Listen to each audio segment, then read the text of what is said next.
in taxpayer funds to manufacture coronavirus vaccines that were then being developed by companies like Johnson & Johnson and AstraZeneca. But nearly a year later, Emergent has destroyed millions of vaccines due to contamination, and millions more are being held back for testing to ensure that they can be used, all due to Emergent's failure to properly maintain its facilities, adequately train its staff, and ensure that proper protocols were followed. I want to be clear. This hearing is not about questioning the safety or efficacy of vaccines that have been authorized for use. The vaccines available to the public are safe and effective, and I encourage everyone who has not been vaccinated to do so as soon as you can. Emergent's failures are disappointing precisely because these vaccines are so effective. Because the company was unable to deliver, the vaccinations of millions of people around the world have been delayed, putting their lives at needless risk. This morning, the Select Subcommittee released a staff memorandum detailing several concerning findings from our investigation into Emergent. The documents released today shed light on the multiple warnings Emergent received last year regarding serious manufacturing problems at its plant, including a new report regarding a June 2020 inspection, which found that Emergent had an inadequate contamination control strategy at its vaccine production facility. The documents also reveal that after failing to heed these warnings and contaminating millions of doses of critically needed vaccines, Emergent determined that its executives' performance merited millions of dollars in bonuses. These documents provide insight into the dysfunction at Emergent that caused so many life-saving vaccines to be ruined, but also leave us with many questions. We have questions about how these vaccines came to be ruined. Not just this past February, when Emergent had to destroy up to 15 million doses of the Johnson & Johnson vaccine, but in at least 3 other incidents last year.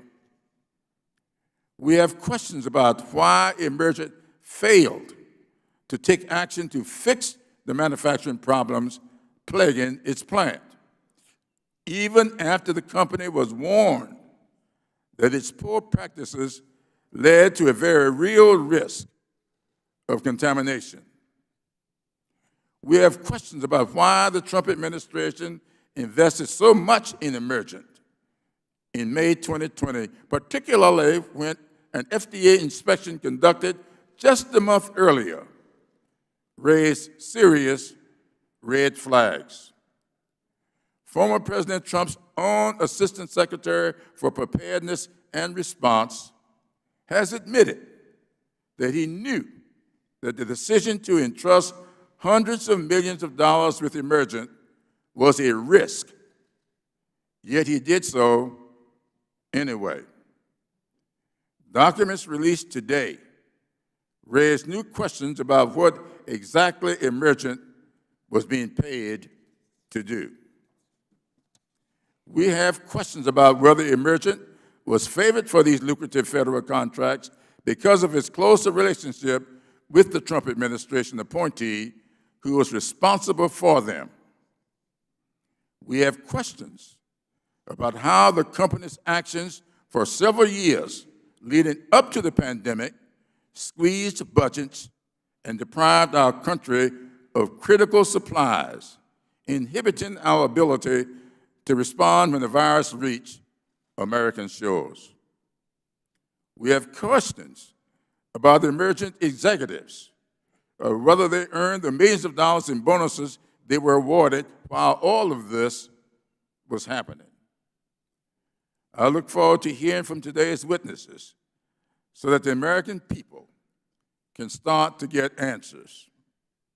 But today's hearing is only the beginning. The Select Subcommittee, along with the Committee on Oversight and Reform, has opened an investigation into Emergent and its troubling practices. I would like to thank Chairwoman Maloney for joining me in this important endeavor. I now recognize her for a 2-minute statement. Thank you, Chairman Clyburn. Thank you for calling this important hearing and for partnering with me on this joint investigation being conducted by the Oversight Committee and Select Subcommittee on Emergent BioSolutions. As we work to end the coronavirus pandemic, it is essential that we vaccinate as many people as possible in this country while supporting a global vaccination effort. To do so, we need our contracting partners in the private sector to fulfill their commitments. I have concerns, serious concerns, that Emergent executives, instead of fulfilling their commitments to the American people, appear to have wasted taxpayer dollars while lining their own pockets. In April of 2020, the FDA raised concerns about Emergent's Bayside facility in Baltimore, including problems with quality control standards, inadequate training, and risk of contamination.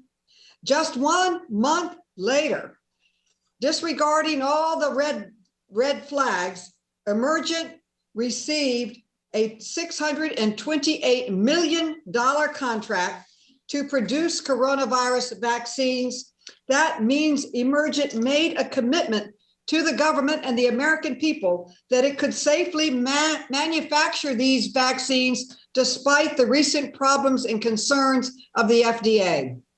Unfortunately, the company has failed to live up to that commitment. Poor lab practices at Emergent have led to millions of corona vaccines being thrown out because of contamination or suspected contamination. In other words, the company took taxpayers' money, at least $271 million so far that they've spent, but failed to deliver the crucial life-saving coronavirus vaccines that the country needs. But at the same time that the company was destroying millions of vaccine doses at the direction of the FDA, its executives were cashing out. Last year, CEO Bob Kramer received $5.7 million in total compensation, an increase of 51% from 2019. He's yet to have given this country one vaccine, yet they've taken $271 million, $5.7 million. And executive chairman as payment over $275 in a contract. And executive chairman Fuad El-Hibri cashed out in stock worth more than $42 million. So as they're destroying the vaccines, they're cashing out, taking stock out of the company. These stock trades raise serious questions about why top executives were selling shares when they knew about serious problems at Emergent's Baltimore plant, but the public didn't know about it. And I repeat, they hadn't produced one single vaccine. I am glad that Mr. Kramer and Mr.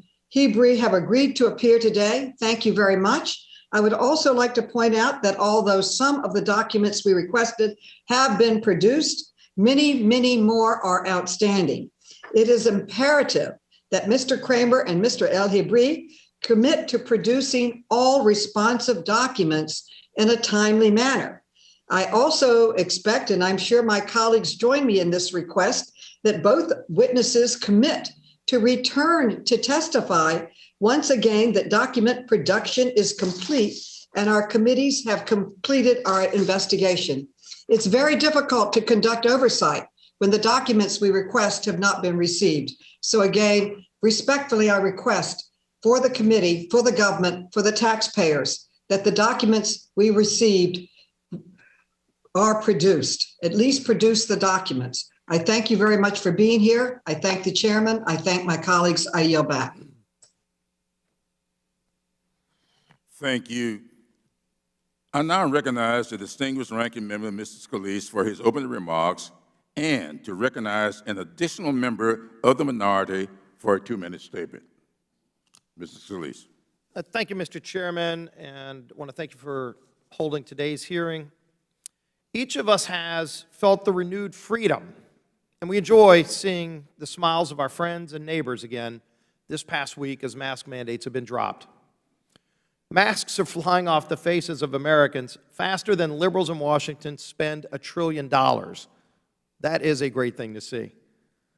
Those of us on the Select Subcommittee on the Coronavirus Crisis have a duty and a responsibility to help educate our colleagues, our constituents, the media, and leaders in education and business about how we got here.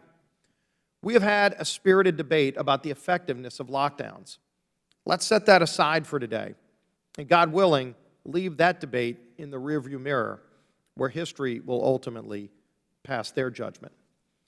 But every one of us on this subcommittee should look our colleagues in the eye and say that there is bipartisan agreement on this subcommittee that it was the vaccine that ended this pandemic.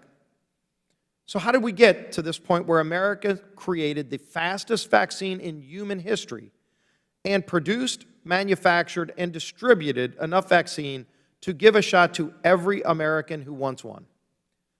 The story begins over 30 years ago, when the U.S. Trade Representative began negotiating international trade agreements in earnest. On a bipartisan basis for 3 decades, USTR made protections of U.S. intellectual property a cornerstone of those agreements. Trade agreements have proved controversial from time to time, but what has never been controversial was that if American ingenuity can flourish and is protected, that America can compete and win. And over that period, American pharmaceutical companies led the world in both research and development and the introduction of new life-saving drugs. About 25 years ago, after Republicans took back the majority for the first time since 1955, Congress decided to make a major push on biomedical research. The Republican Congress worked with then President Bill Clinton to double the size of the National Institute of Health. During the administration of George W. Bush, the Republican Congress made yet another major investment in NIH with strong bipartisan support. During the Bush administration, the federal government began to take seriously the threat of bioterrorism and pandemic response. The executive branch began working with Emergent on producing anthrax and smallpox vaccines. It takes time and expertise and partnerships to have the infrastructure in place to respond effectively. When H1N1 hit during the Obama-Biden administration, America was not ready. White House Chief of Staff Ron Klein actually acknowledged as much, saying that we just got lucky. Well, hoping to get lucky is not a smart strategy. But we did keep at it. We invested in BARDA. The executive branch's relationship with Emergent continued throughout the Obama years, and they continued to develop expertise and infrastructure on some highly sophisticated manufacturing techniques and technologies. President Bush launched PEPFAR, a public-private partnership to save Africa from the AIDS epidemic. A key pillar in that was working with U.S. pharmaceutical companies on developing key drugs and protecting their intellectual property. And then came Fred Upton and Diana DeGette and their bipartisan leadership on the 21st Century Cures Act. That was one of my proudest efforts during my tenure as Majority Whip, to see that bill signed into law. We doubled NIH yet again, and just as importantly, we established the emergency use authorization process, upon which this vaccine would be approved. A provision that, by the way, is saving millions of lives. In January 2020, China lied to the world and the lies of the Communist Party of China caused COVID-19 to spread throughout the globe, igniting the worst pandemic we've seen in 100 years. What we can say now, as far as finding a vaccine and a way out of the pandemic, is that America led the world. President Trump's Operation Warp Speed, built on 30 years of smart policy, was focused on protecting IP, investing in biomedical research, and investing in public-private partnerships on critical manufacturing infrastructure. President Trump's leadership on Operation Warp Speed was critical. Importantly, OWS leveraged work going back over 2 administrations, Republican and Democrat, to partner with companies like Emergent to begin the manufacturing process before the vaccines were even approved. That decision proved to be a game changer. It is why we could get so many shots in the arms of Americans so quickly after getting the emergency use authorization. Mr. Chairman, President Biden has now put at risk a key pillar of this strategy, the protection of United States intellectual property. You've seen President Biden talking about actually giving away America's intellectual property. This is something that would be a cave into the special interests in Washington, some progressives who don't believe that America should be the ones who own our own intellectual property. For years, Republicans and Democrats alike were criticizing China's theft of American intellectual property. Today, you've got the Biden administration talking about giving away our intellectual property to China for nothing. How outrageous would that be? Imagine where we are because of American ingenuity, which is now at risk. Stripping innovators of their constitutionally protected patents will undermine that very innovation. It will weaken our international competitiveness and only help communist China, the country that spread this pandemic. It would force the American developers of COVID-19 vaccines and therapeutics to relinquish their intellectual property rights to these medicines. But it will likely take manufacturers years to build the facilities. If we give this intellectual property away, which we strongly urge the Biden administration not to do, but if that were to happen, it's not like tomorrow they just start making those vaccines that are being made in America. What's being made in America is using American infrastructure that was built over years, and in fact, over multiple administrations, Republican and Democrat. That ability does not exist today in China. If we give away the technology, we lose the technology, but China would not be able to safely and effectively mass produce those drugs for years. So make no mistake, this is not about helping the world get COVID vaccines quicker. It's about undermining American ingenuity and intellectual property. Today's hearing underscores that critical point. The federal government has worked with Emergent over Democrat and Republican administrations on complicated, sensitive biomedical manufacturing infrastructure. And yet the majority feels they need to undermine confidence in the drugs that they produce. Does anyone believe that handing over U.S. intellectual property to a startup in a far less developed country is going to quickly yield actual safe and effective shots in the arm? Of course it will not. President Biden is destroying 30 years of successful bipartisan policy. And for what? His plan won't even work. Why don't we protect American intellectual property, contract with U.S. manufacturers, and help distribute the vaccine to countries who are in need? It is a quicker and a smarter strategy. There would be more shots given, and we wouldn't have to kneecap our future pandemic responses to do it. Instead of putting shots in arms, the Biden administration is putting U.S. IP in China's hands. That is insane. With that, Mr. Chairman, I yield 2 minutes to the gentlelady from Iowa. Mr. Chair, I have a parliamentary inquiry first.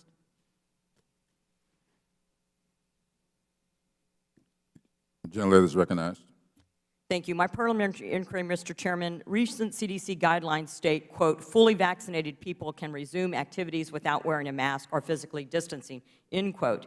It clarifies further fully vaccinated people, quote, can resume activities they did prior to the pandemic, end quote. It says vaccinated people do not need to wear a mask inside. This is all regardless of the vaccination status of people around you. I wholeheartedly agree with the chairman that these vaccines are extraordinarily effective, but contrary to the science, the House attending physician is mandating mask wearing for vaccinated members. Mr. Speaker, why isn't the committee charged with upholding public health CDC guidelines on masks? My understanding is that this committee is being governed by the recommendations of the attending physician. And now, I don't believe that is a valid parliamentary inquiry, and I will recognize whoever is to be recognized for the 2-minute statement. Thank you, Mr. Chair. On May 11th, committee Republicans sent a letter to the CDC about the apparent influence of the American Federation of Teachers on official government documents. We have yet to receive a response. The AFT is not a medical group. It is not a scientific group. Yet it is providing verbatim edits to scientific and medical guidance at the CDC's request. Chairman Clyburn and the House Democrats spent the better part of a year investigating alleged influence at the CDC, but remain silent on these egregious reports. This is influenced by political operatives that are both unelected and unaffiliated with the federal government. As one of the 2 medical experts on this committee, this is appalling. President Biden promised his administration would follow science and truth. Director Walensky said the guidance was free from medical meddling. A paper trail shows this to be patently false. Biden's Secretary of Education said, quote, in-person learning offers our young people the best opportunity, end quote. Why not listen to him? The Democrats and the teachers union kept schools closed. And now not only has a generation of young children been robbed of a year of education, but mental health problems are up 31%, drug use and addiction resulting in overdose have exploded, and children as young as 9 have committed suicide. All traced back to the shuttering of schools. Now we know who is responsible. The teachers union. Union involvement in the drafting and editing of scientific guidance is the very definition of political meddling. It is unclear how many children were locked out of school because of the union's selfishness. And even today, summer camps don't have guidance from the CDC on reopening without masks. Do they need to hire the AFT? The lives of American children must be governed by medical science and not political science. Thank you, Mr. Chair. I yield my time.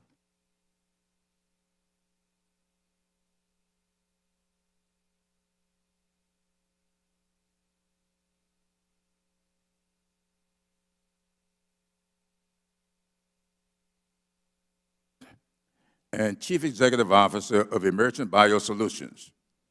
He joined Emergent in 1999 as Chief Financial Officer and held a variety of executive leadership roles until becoming CEO in 2019. He is a member of Emergent's Board of Directors. Mr. Fuad El-Hibri is the Executive Chairman of Emergent's Board of Directors. He founded Emergent in 1998 and served as Chief Executive Officer from the company's founding in 2012. Will the witnesses please raise their right hands so I may swear them in?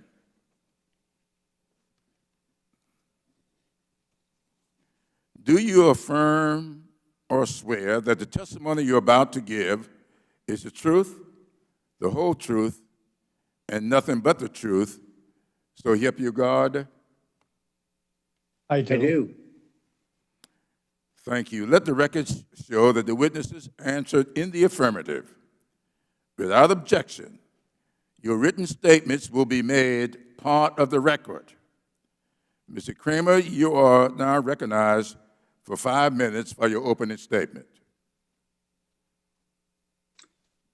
Chairman Clyburn, Chairwoman Maloney, Ranking Member Scalise, and members of the subcommittee, my name is Bob Kramer. I'm the CEO of Emergent BioSolutions. Thank you for the opportunity to appear today to discuss Emergent's role in the COVID-19 pandemic response.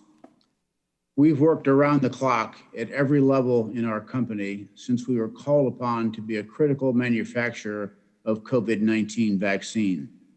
I can assure you that no one is more disappointed than we are that we had to suspend our 24/7 manufacturing of new vaccine. As CEO, I take full responsibility for that.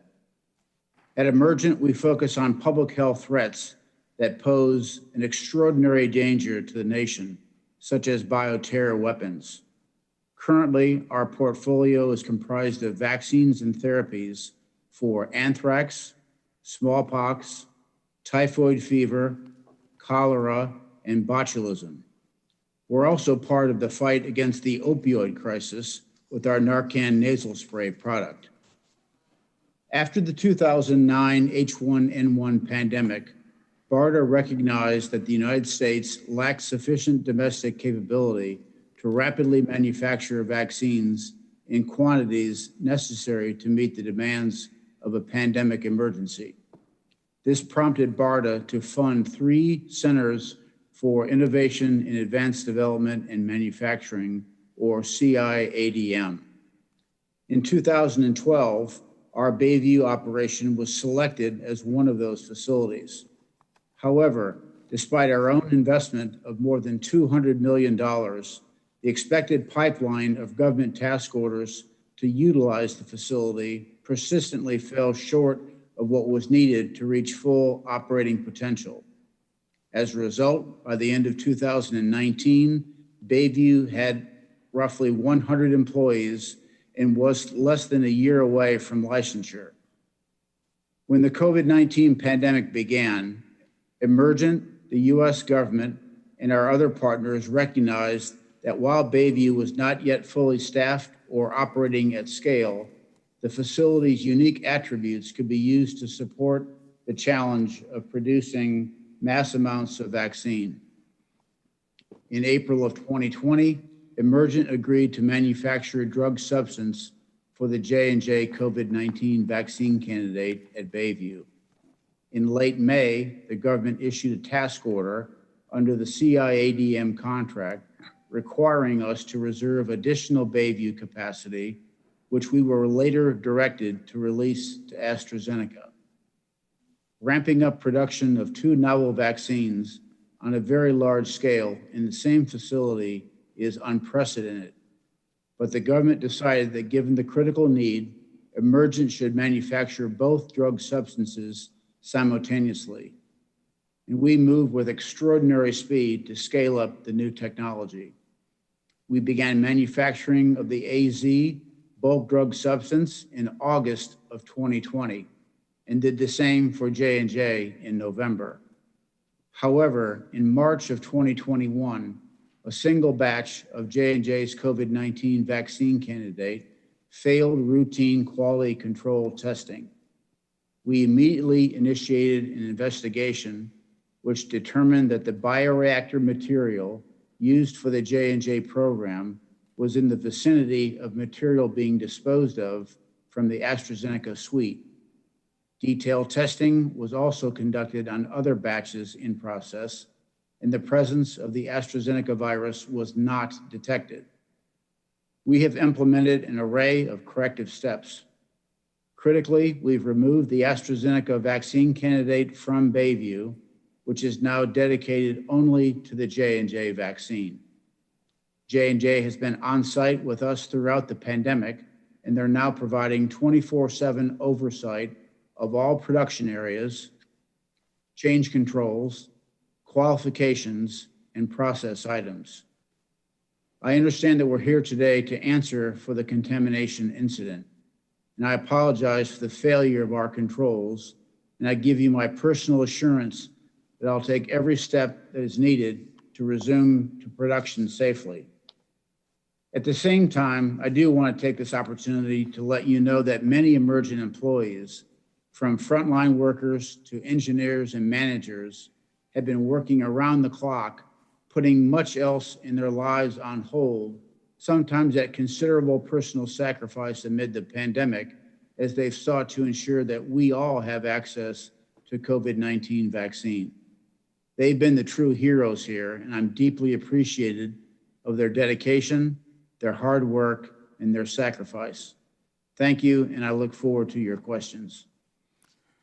Thank you very much, Mr. Kramer. We will now turn to Mr. El-Hibri. You are now recognized, Mr. El-Hibri, for 5 minutes. Chairman Clyburn, Chairwoman Maloney, and Ranking Member Scalise, and members of the subcommittee, my name is Fuad El-Hibri, and I'm the Executive Chairman of Emergent BioSolutions. Thank you for the opportunity to appear before you today and answer questions regarding Emergent's role in responding to the COVID-19 pandemic. Emergent started in 1998 as a small company that acquired the rights to a laboratory and manufacturing facility. The site's primary function was to produce anthrax vaccine for the Department of Defense. The manufacturing capacity at that time was only a fraction of what the US military required. At the time of the acquisition, the facility was subject to an FDA notice of intent to revoke its license. I served as the President and Chief Executive Officer of Emergent from its inception until 2012. Since that time, I have been Executive Chairman of the Board of Directors, which means I'm responsible for board leadership, governance-related external outreach, and advising the management team on strategic decisions, rather than day-to-day management.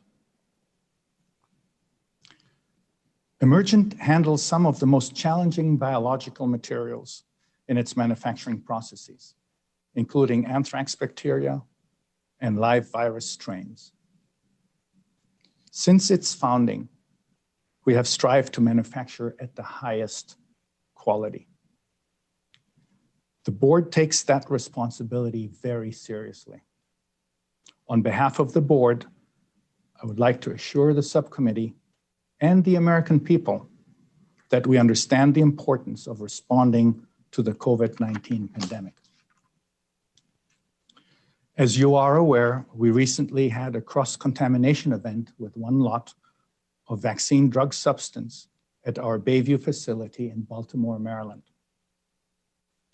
Manufacturing drug substance for 2 viral products in one facility on a massive scale while incorporating new manufacturing technology into the facility is a challenge at any time, even more so in the midst of a public health emergency. Let me be clear, the cross-contamination incident is unacceptable, period. Mr. Kramer will testify regarding the specific actions that the company is taking to remedy the situation. At the board level, we have expanded our oversight. In the last 6 weeks, in addition to our regular meetings, the board has met 6 times to oversee management's progress. At our last board meeting, the board authorized the creation of a special committee charged with manufacturing and quality oversight. In addition, in consultation with the board, Mr. Kramer has recently changed the reporting structure for the quality organization. Mr. Kramer has also changed management oversight for the Bayview facility. I want to assure the subcommittee that Emergent is committed to addressing all quality and manufacturing issues at the Bayview facility with diligence, thoroughness, and urgency, so that Johnson & Johnson can deliver safe and effective vaccines to the American people and the world. I would also like to address the suggestion that my personal relationship with Dr. Robert Kadlec influenced the award of government contracts to Emergent. This is simply not true.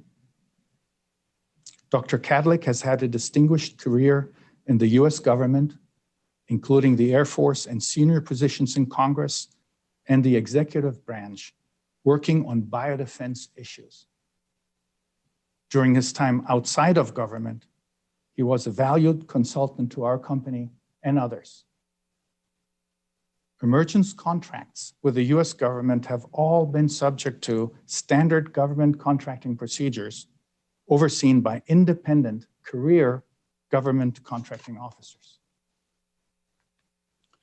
To conclude, I would like to emphasize that Emergent takes very seriously its role as a reliable supplier of medical countermeasures, vaccines, and therapeutics for public health threats to the US government and patients. We remain very focused on addressing the manufacturing challenges at the Bayview facility, and the board's top priority is ensuring that management takes all corrective actions required to resume production. Thank you for the opportunity to appear today. I look forward to answering your questions. Thank you very much, Mr. El-Hebri. Each member will now have 5 minutes for questions. The chair now recognizes himself for 5 minutes. Mr. Kramer, in March, we learned that the Emergent's Baltimore plant was forced to destroy millions of coronavirus vaccines over the last 6 months due to suspected contamination. Mr. Kramer, exactly how many doses of the Johnson & Johnson vaccine and the AstraZeneca vaccine were destroyed due to contamination at your plant, and how many others have been shipped because of ongoing safety testing, have not been shipped? So, Chairman Clyburn, just to be clear, our work for J&J and for AstraZeneca is to manufacture the bulk drug substance for both of those candidates. I can't specifically comment on the number of doses. What I can comment on is the incident that occurred in March resulted in the loss of 1 batch. It was a viral contamination. That was what our root cause investigation determined. And the rough equivalent number of doses associated with that 1 batch was about 15 million doses. So for both AstraZeneca and Johnson & Johnson, the total is 15 million. Chairman Clyburn, I was just speaking about the Johnson & Johnson product, okay, not the AstraZeneca product. Okay. So I think it's important to understand that when we began this work back last year in April and May, we were challenged along with our network of partners, AstraZeneca, J&J, and the US government, and BARDA, to very quickly tech transfer in these 2 candidates, scale them up, and be in a position to make tens of millions, if not hundreds of billions of vaccines.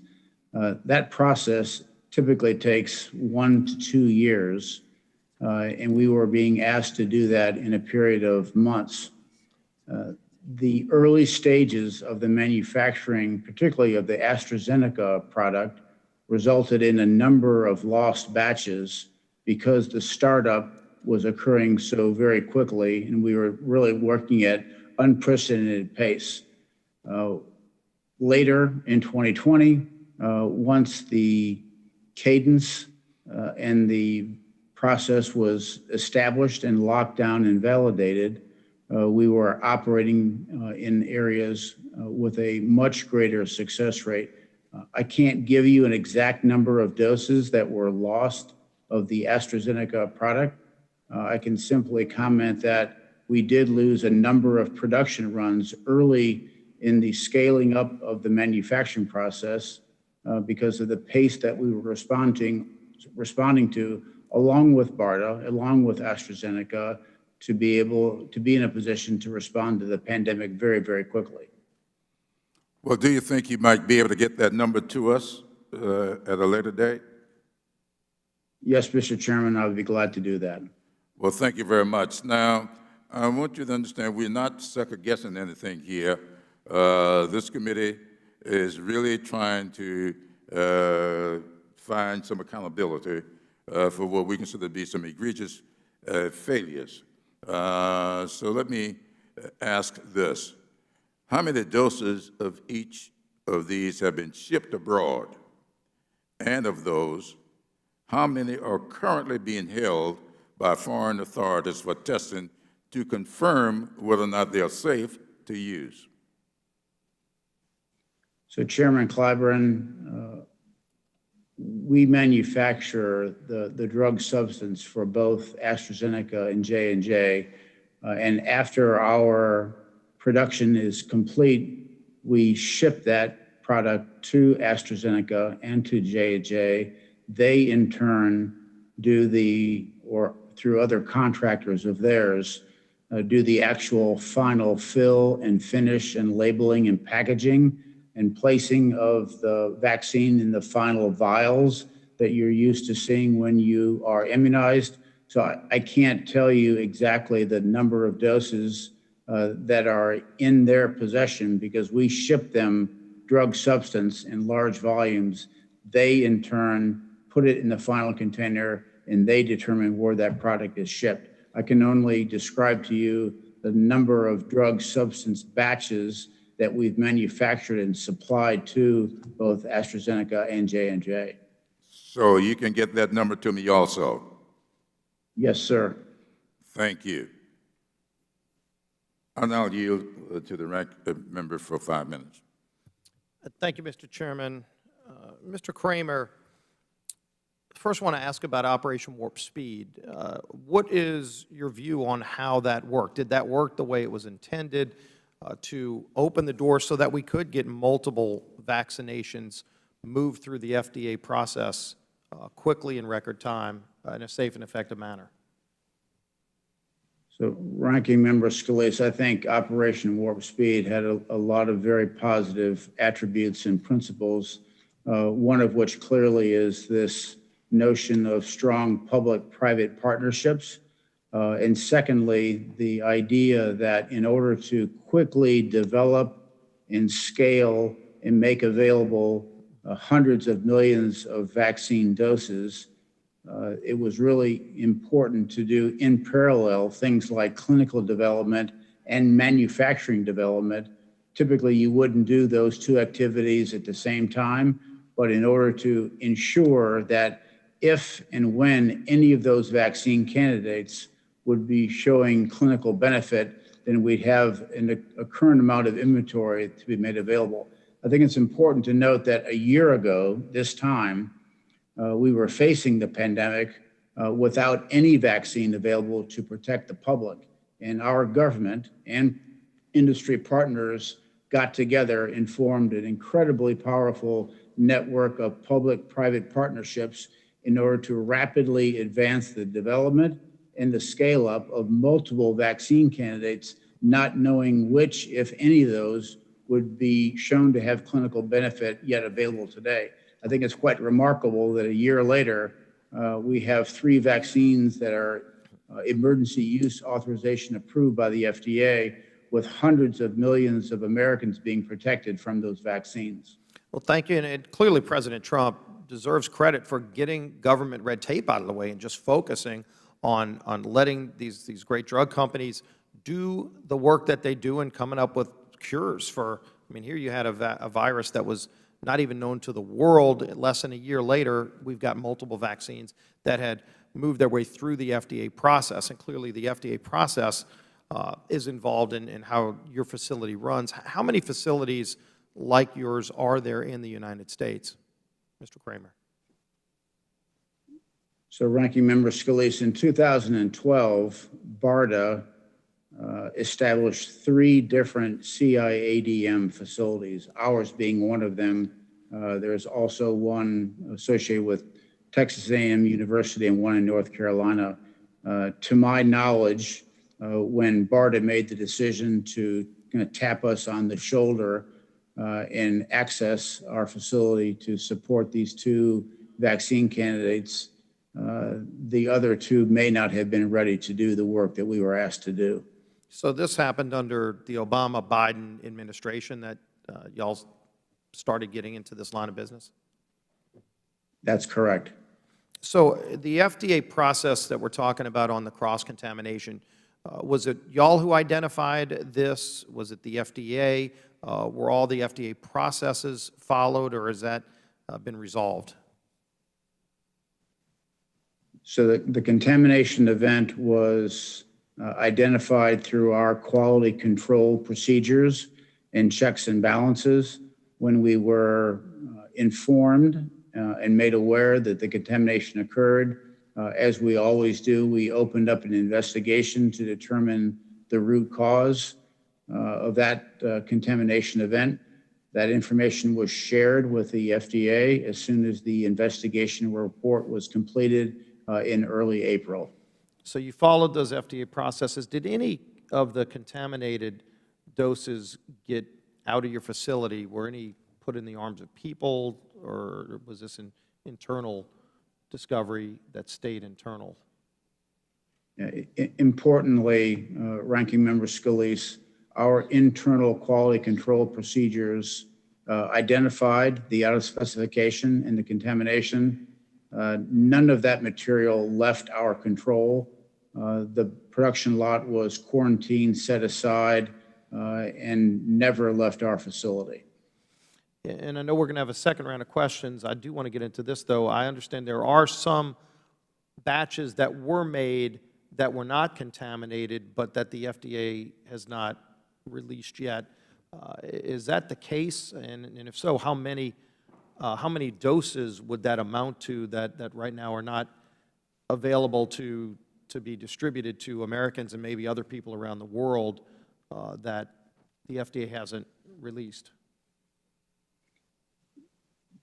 Yes, Mr. Scalise, there are a significant number of doses that we've manufactured. Again, we manufacture the bulk drug substance, and as has been reported in a number of the news agencies, there are probably over 100 million doses of the J&J vaccine that we've manufactured that are now being evaluated by the FDA for potential release and availability to the public. I'm out of time, but I want to get into that if there's a second round, Mr. Chairman. I'd yield back. Thank you very much, Mr. Scalise. I now yield to Ms. Waters for 5 minutes. Thank you very much. Thank you very much, Mr. Chairman. I'm so pleased that you're holding this hearing because information regarding Emergent is absolutely concerning. And so I want the two representatives who are here today to try and clear up some of this information. First of all, let me ask Mr. Kramer or Mr. Hebbery, how did you get this contract? It was a no-bid contract, and you referred to it as a relationship, a joint venture between the government and you. How did you get the contract, and how much did the government contribute to the contract in order for you to be ready and capable of delivery? And how much did you contribute? How much did Bayview contribute? Congresswoman, yes. Congresswoman Waters, are you asking about the 2012 contract or the 2020 contract, if I could ask, please? I'm talking about the one where you were awarded $27 million per month in order to be involved with production of the vaccine. So Congressman Waters, that was the task order that was awarded to Emergent by BARDA. They, in April or May of 2020, they selected our facility because BARDA wanted to have immediate access to manufacturing capacity for COVID-19 vaccines. May I stop you for 1 minute? Because I want to know what Mr. Robert Cadlick had to do with this contract. Now, as I understand it, Robert Catlett was a former consultant to Emergent. Is that right? That's correct. And that he had been paid some $360,000 by Emergent before awarding the contract, but he had something to do with significant participation in your getting the contract. Is that right? Congressman Waters, I'm not aware that Dr. Cadillac was directly involved in any award of a contract, this contract to Emergent. Why are you not aware of it? He worked as a consultant to you, then he went over to the administration where he worked, for the president. And he was involved in decisions about contracts and yours in particular. Are you telling me that you did not know that? Congresswoman Waters, You're under oath, sir. yes, ma'am, I know that. Telling me that Robert Catlett had nothing to do with the awarding of the contract to Emergent. I'm not aware of his direct involvement, Congressman Waters, in the contract. All of our negotiations and discussions with the government were with BARDA. BARDA is the agency who awarded the contract. Thank you. If you're basically saying that you do not know, let the record reflect that. Thank you very much. Now, getting this $27 million per month, were you ever paid anywhere between 20 and 27 million, even though you were not producing? Congressman Waters, the nature of the contract was to allow the government to have access to our facility for them to direct activity. After awarding the contract, they directed us to immediately begin work with AstraZeneca to tech transfer to transfer their candidate into our facility, scale up the manufacturing process, and begin the work. Thank you. I understand that, but were you paid 27 million per month, despite the fact you were not manufacturing in some of those months? I believe we were, yes. Okay, thank you very much. Now, let me also ask you about the fact that Emergent had more than once, on several occasions, been told that your facility was not safe, that basically you had contamination problems. How many times were you warned or told about your contamination problems? I'm going to ask the gentlelady to hold that question for the next round because your time has expired. Thank you. Thank you, Mr. Chairman. The chair now recognizes Mr. Jordan for 5 minutes. Thank you, Mr. Chairman. I'll have question second round for Mr. Kramer, but first round here, I wanted to focus on a fundamental question. Why don't Democrats on this committee want to know how the virus started? 17 months, 150 million cases worldwide, 600,000 Americans lost their lives. Where did this thing start? Did it jump from an animal to humans, or was it a leak from a lab in Wuhan, China? American people probably like to know. After all, they've had their liberties assaulted for the past year. The World Health Organization did a study and issued a report. The same World Health Organization that Republicans on this committee asked to come in front of this committee 3 separate times, and the Democrats denied us our request. Their report said this, quote, "It was extremely unlikely that the lab leak was the cause." Just one problem with that finding. Nobody believes them. President Biden's Director of National Intelligence, Avril Haines, said this, "That's not our assessment." Secretary of State Blinken said, "We've got real concerns about the methodology and process that went into the WHO report." Secretary of Health and Human Services, Becerra, former colleague of ours, said, quote, "We have to understand how COVID surfaced, but the Select Committee in Congress on COVID doesn't want to know." Journalists want to know. Josh Rogan, Washington Post column 2 weeks ago, he starts his column off by quoting our colleague, Congressman Gallagher. "Understanding the cause of the pandemic and ensuring that something like it never happens again is the most important question we face." He goes on to say this, "The Republicans are taking the first steps in a long overdue effort. But without backing from Democrats, who are conspicuously absent from these efforts, the investigations will struggle. Very true. The Select Committee on the Coronavirus won't look into how coronavirus started. I find that fascinating. I find that amazing. Nicholas Wade, former New York Times science writer, said this when looking at the two scenarios. He says, quote, "It's a stretch to get the pandemic to break out naturally outside of Wuhan and then without leaving a trace to make its first appearance in Wuhan." But he says this, for the lab escape scenario, a Wuhan origin for the virus is a no-brainer. Wuhan is home to China's leading center for coronavirus research. Researchers were genetically engineering bat coronaviruses to attack human cells. They were doing so under minimal safety conditions. If the virus with an unexpected infectiousness had been generated there, its escape would be no surprise. Journalists want to know. Secretary of State wants to know. Secretary of Health and Human Services want to know, journalists want to know, Republicans want to know, Americans want to know. Why don't Democrats in Congress want to know where this thing started? Is it because Speaker Pelosi called it a diversion last year when we were raising these questions and asking to have these witnesses brought in front of us? Or maybe it's because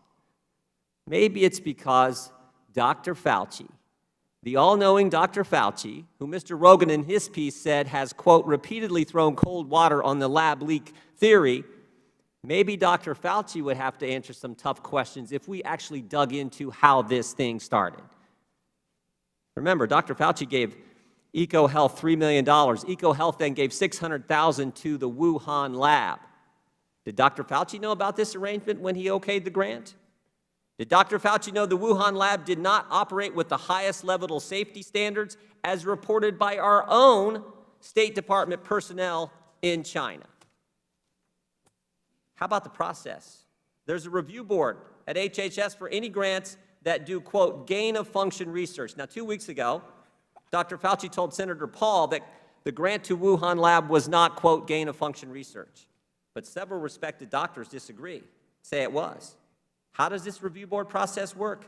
Who sits on the board? The truth is, nobody knows. The only thing we know about this board is its chairman, and we only know that because he disclosed it in January 2020. Report here. Chris Hassel, the chairman, disclosed his involvement January 2020 in a talk before the National Science Advisory Board for Biosecurity. He said during the talk that the current definition of what comes in front of his board is, quote, very narrow. Quote, I'll just probably be more frank than may be appropriate. I think it's too narrow. He then went on and suggested that the government could be funding gain-of-function research that his committee hasn't vetted. There's some important questions there for Dr. Fauci. How about the fundamental question? The fundamental question. Why are we funding research in a lab in Wuhan, China in the first place? Why are we doing that? I think the American people like to know, especially what they've went through over the last year. And just as important, Mr. Chairman, why won't this committee, the only committee in the United States Congress focused solely on the coronavirus, why won't we look into how this thing started? I think the American people like an answer to that question. I yield back. Thank you for yielding back. The chair now recognizes Mr. Maloney for 5 minutes.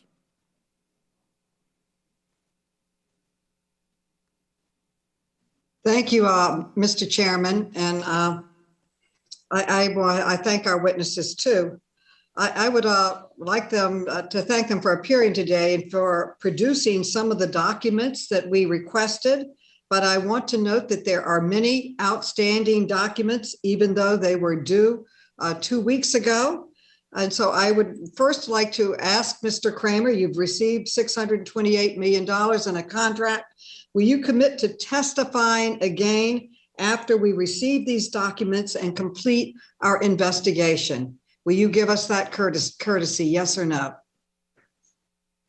Yes, I will, Chairwoman. Thank you. Mr. El Hibri, will you commit to testifying again after we receive the documents? It's our duty to oversee these documents. It's our charge. We have not received them. Would you commit to testifying, Mr. El Hibri? I do commit, Chairwoman. Thank you very much. We look forward to getting the documents we requested.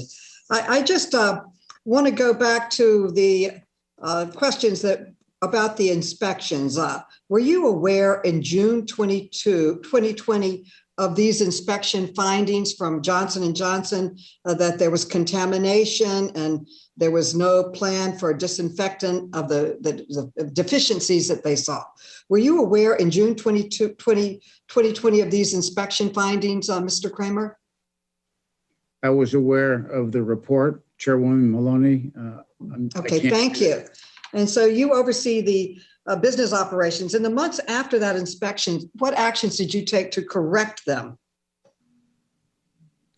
So Chairwoman Maloney, our team responded as they do with inspections, whether they be from our clients or from regulatory. I'm sure they did, reclaiming my time, but we still had to destroy millions of AstraZeneca's vaccine doses because they were contaminated.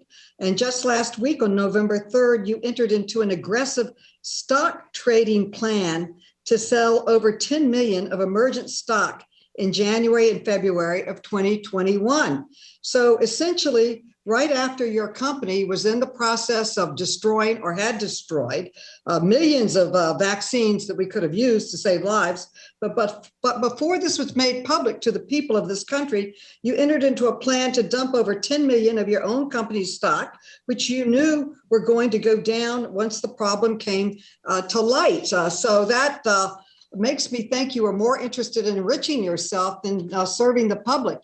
If it was my company, I'd be there trying to get it fixed so that we could get the results of the contract. So far, we've given your company $628 million. They've taken $271 million, and as yet, we have not gotten one usable vaccine. Is that correct?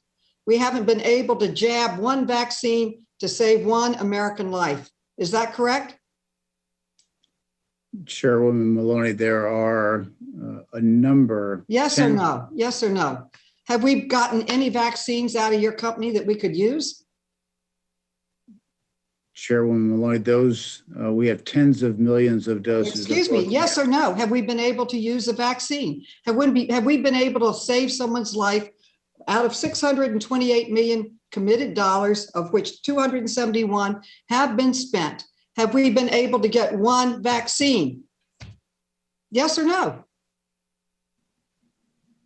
None of the vaccine that we've manufactured has been made available to the U.S. Okay, we haven't been able to get one vaccine, but you've been able to sell stock. Were you aware of the problems at the facility when you went out there and sold your stock? At the time you made your stock sales, Emergent stock prices were hovering around $120 a share, but the price has now fallen to under $60 a share. Is it true that if you had sold your stocks today instead of before the news of Emergent's contamination, there would have been worth about 5 million rather than 10 million? But I'll answer it. You got the 10 million. And instead of thinking of ways to address your company's contamination, you were thinking of ways to enrich yourself. And I am deeply troubled about this. We lost so many lives. If we had the vaccines, we would have saved those lives. And I am concerned how you were able to get a no-bid sole source contract to prepare a vaccine that you had no experience in doing. And in fact, the experiences from your past contract for Bioport for Anthrax, according to government oversight, was a disaster. GAO said that it was not done well, that they couldn't use it, that it's half of the strategic national stockpile when scientists are saying it's not needed, and all these questions about the production of bio, and now you get another one. How do you get a contract when your track record was so poor on the first sole source contract? We're going to hold his answers to that question for the next round, Chairman Maloney. The chair now recognizes Dr. Green for 5 minutes. Thank you, Mr. Chairman and Ranking Member Scalise, and I want to thank the witnesses for being here today. As a physician who researched vaccines, I helped write a protocol on a vaccine at USAMRIID when I was there. in my Army days. I've followed the development of these vaccines very carefully, especially as we received real-world data from the widespread vaccination population. The 3 vaccines that are being used in the United States are remarkably effective at preventing the infection and transmission of COVID-19. Over 150 million people have received at least 1 vaccine dose. More than 115 million are fully vaccinated, with more being vaccinated every day. And the results are incredibly clear. The CDC issued guidelines. The CDC's guidelines were that if you are vaccinated, you don't have to wear a mask inside a building. Dr. Moynihan very quickly had a knee-jerk response to that, using his medical decision-making, and said, yeah, you know what? You don't need to wear a mask inside a committee room. Within 4 days, he had reversed his opinion and said, wait a minute, sorry, you can get into an elevator without a mask on with as many people as you want and not social distance, but you can't, you have to wear a mask inside a committee room. I want to know what data changed in those 4 days that his medical decision-making changed. Or was there influence from people who just want to continue to exert control? I'll be having a conversation later with Dr. Moynihan to figure that out. Obviously, I think that that's an issue, and so we'll take that up with Dr. Moynihan. I'd like to take an issue with at least the implications of some of the comments made by my colleagues across the aisle. Democrats hate bonuses. I mean, they hate them. They hate when innovation is rewarded. They want equity of outcomes. Right? That's the big push from progressives. And that's why President Biden is considering giving away these companies' intellectual property on messenger RNA technology. Can't have these American companies making billions of dollars off of the technology that they've been working on for decades. But oh, by the way, it's okay if we give it to China. Let's let them take it and let their pharmaceutical companies make billions of dollars. Let's let their state enterprises subsidize those companies and put American companies out of business. Great idea. Let's put our pharmacologic biomedical research guys out of business by sharing the very technology that's made them distinct. Great idea. Not a great idea. Look at Motorola. They went to do business in China. They were forced to share their intellectual property on cell towers with the Chinese government.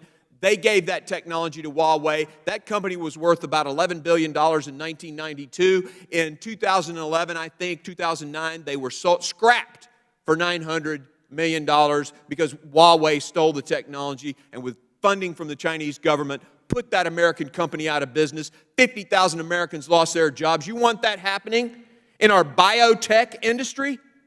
President Biden, you want that in our biotech industry? You're going to share the intellectual property, the efforts of hundreds of American scientists. Just give that away to the Chinese Communist Party. And oh, by the way, also very concerning, worse than all of that, messenger RNA has a dual-use national security implication. And if biology is a war-fighting domain, and the Chinese have said it is, handing them this technology on a silver platter is a threat to national security.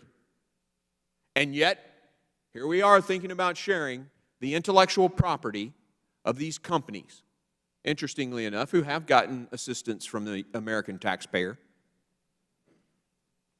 This industry is a proud American innovative industry. It needs to be protected.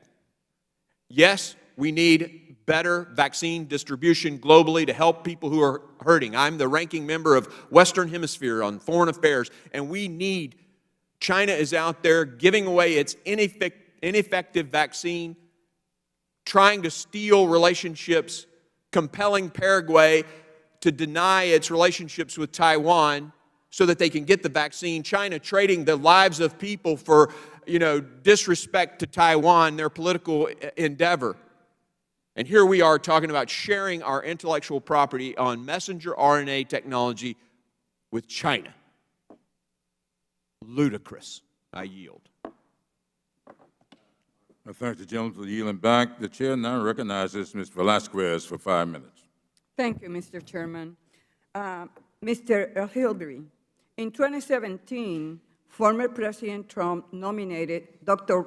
Robert Catholic to serve as the Assistant Secretary for Preparedness and Response for the Department of Health and Human Services. Mr. Hilbury, you and Dr. Catholic had a professional relationship for many years before he was appointed to serve in the Trump administration. Is this correct?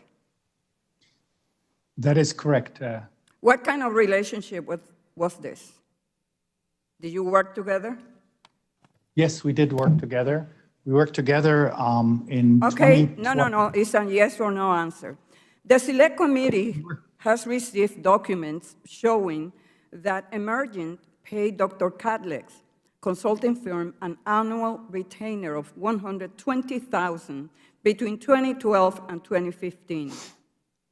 Mr. Chairman, I have the exhibits here, 23, 22, and 24, and that shows a total of $360,000. Was Dr. Cadleck paid $120,000 each year? I trust that your information is correct. Was Dr. Cadleck paid a total of $360,000? Yes. Did Dr. Cadleck receive payments from Emergent outside of his retainer? If so, how much? No, he didn't. I remind the witness that you are under oath. I'm not aware that he received any other compensation. Dr. Cadleck ended his consulting practice in 2015 to go and work for Senator Richard Burr. But just 2 years later, he became the Assistant Secretary for Preparedness and Response, where he had great influence over large amounts of taxpayer dollars. In 2017, one of Emergent's business goals was to see that the strategic national stockpile, then worth $7 billion, was transferred from the Centers for Disease Control and Prevention to the Office of the Assistant Secretary for Preparedness and Response. Mr. Hilbury, when was the strategic national stockpile transferred to ASPR control? I believe it was in 2018. Okay. This move also played out well for Emergent. In 2019, ASPR awarded Emergent a 10-year, $2 billion contract for smallpox vaccines and a $261 million order for anthrax vaccines. Then in 2020, ASPR awarded more than $680 million to Emergent. Mr. Hilbury, how often did you speak to your former business associate, Dr. Cadleck, when he served as the Assistant Secretary? I would say maybe 4 or 5 times during a 2 or 3 year period.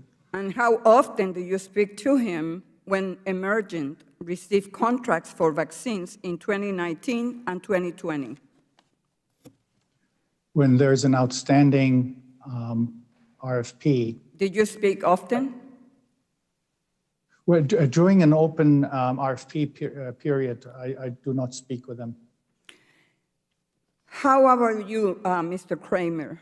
Did you or any other Emergent executives speak to or socialize with Dr. Cadleck while these contracts were being issued?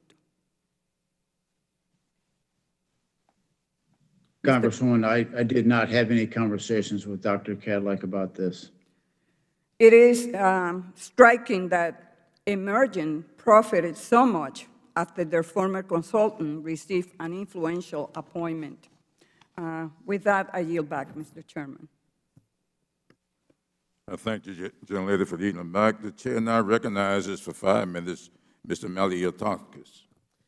Thank you, Mr. Chairman and Ranking Member. Everyone, including the president, is talking about bringing our supply chain home, particularly when it comes to the pharmaceuticals. Everyone is talking about manufacturing in the United States. It was something that he made very clear during his State of the Union address, as well as through executive order. But what I don't understand are the policies that have been coming forward that don't achieve that goal. President Biden recently announced that he was greenlighting sending American vaccine intellectual property to foreign countries. This was mentioned by some of my colleagues before. A plan, this is something that I don't think any American can understand, and it is a plan to cave to progressives. It's a plan to disseminate American innovation, a plan to keep the U.S. from responding to future pandemics, and a plan, by the way, that has been internationally condemned. Even a spokesman for the German Chancellor, Merkel, said, quote, "The protection of intellectual property is a source of innovation. It must remain so in the future." The German Chancellor is looking out more for the American people than our president. Without properly protecting American intellectual property, there are no future innovations. That is what I hope that my colleagues understand. And it is one of the top reasons why we've lost manufacturing jobs to other countries, particularly the Communist Party of China. And it's the demonization that we're hearing here today of our private partners. It is entering climate agreements that actually give China and India a clear advantage. There is no level playing field. And it is proposals like the president's to increase the corporate tax rate to the highest level in the modernized world that is a reason why we are having difficulty in finding a manufacturer to even produce this vaccine. So I would like to just phrase my questions to talk about intellectual property and how that is going to affect future innovation. Mr. Kramer, are strong IP protections vital to responding to novel emerging diseases? Congresswoman Mailatakas, I think it's important that IP protections for manufacturers and for the pharmaceutical companies who own these products, that they are protected. At the same time, I think it's important to focus on what's the ultimate goal. And the ultimate goal is to make sure that the millions, if not billions, of individuals around the globe who need access to vaccine, I think there are different ways to accomplish that goal. Okay, and if you'd like to share some of those with me, I'd appreciate that. I would simply say, again, IP protection is important. Pharmaceutical companies like ours and many of our partners invest millions, if not billions of dollars in constructing and creating that IP, and it's important to respect that.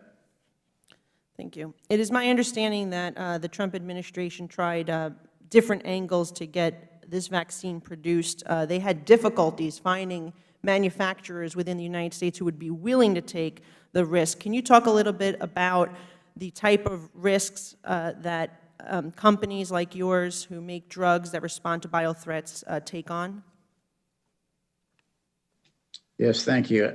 I think it's important to recognize that the ultimate goal of any manufacturer of a vaccine, whether it's the J&J vaccine or Pfizer or Moderna, our collective goal is to ensure that there is a consistent manufacturing, supply, and reliable process that meets all of our quality standards to make these critically needed vaccines available. In order to do that, it's very complex. You need a combination of qualified raw materials, a trained workforce, dedicated equipment, a properly controlled environment, and all around that, you need proper quality controls and checks. That process to get to that steady state often requires years and years of work, and we were asked to do that in a matter of months.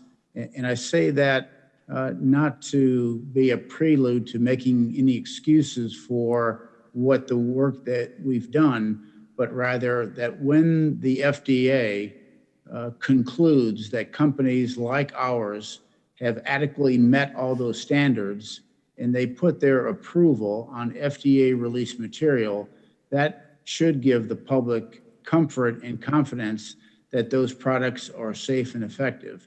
The other thing I'd say is once that state of readiness and repeatability is achieved, the last thing that you want to do is either to change that process or to move that process or, heaven forbid, stop that process, because it does call into question the continuity of that, which is ultimately critically important. So we all strive for getting to that state of control and quality operations for our vaccines. Gentlemen, this time has expired. The chair now recognizes Mr. Foster for 5 minutes. Thank you, Mr. Chair. I'd like to start by just making a couple of quick points. First, that the origins of SARS-CoV-2 will be investigated by the House Science Committee Investigations and Oversight Committee. And as chair of that committee, I can assure you that our hearings will be a rational discussion among scientists rather than a blizzard of semi-informed talking points designed for social media. Secondly, the idea of manufacturing vaccines in parallel with their test and approval did not originate with Trump's Operation Warp Speed. The Gates Foundation was doing this back in February and March and telling Congress to do likewise. Then in April 2020, in a bipartisan letter led by then member Donna Shalala and I, signed by 35 bipartisan members of Congress, we told HHS and FDC, quote, Congress has given you clear direction and funding to invest in multiple routes to mass production for multiple plausible vaccine candidates in advance of their testing and approval, with the acknowledgement that much of that capacity will likely go unused when the final set of vaccines is chosen for mass deployment. We re-emphasize that direction from Congress and ask you to inform Congress immediately if it appears that mass production capabilities for significantly promising vaccine candidates are being delayed for economic reasons. So we gave them money and clear direction in advance of Operation Warp Speed's launch. But that's not what we're talking about here. I'd like to first off re-emphasize that these vaccines are safe and effective and critical to the health, not only of the person being vaccinated, but to their families, friends, and the communities they live in. But that only works if the vaccines are properly manufactured. Now, Mr. Kramer's testimony seemed to imply that the contamination incident was a sort of unavoidable one-off random incident that could not have been predicted. But Emergent's Bayview plant has been repeatedly cited by the FDA, other federal agencies, and private auditors in recent years for having poor manufacturing practices.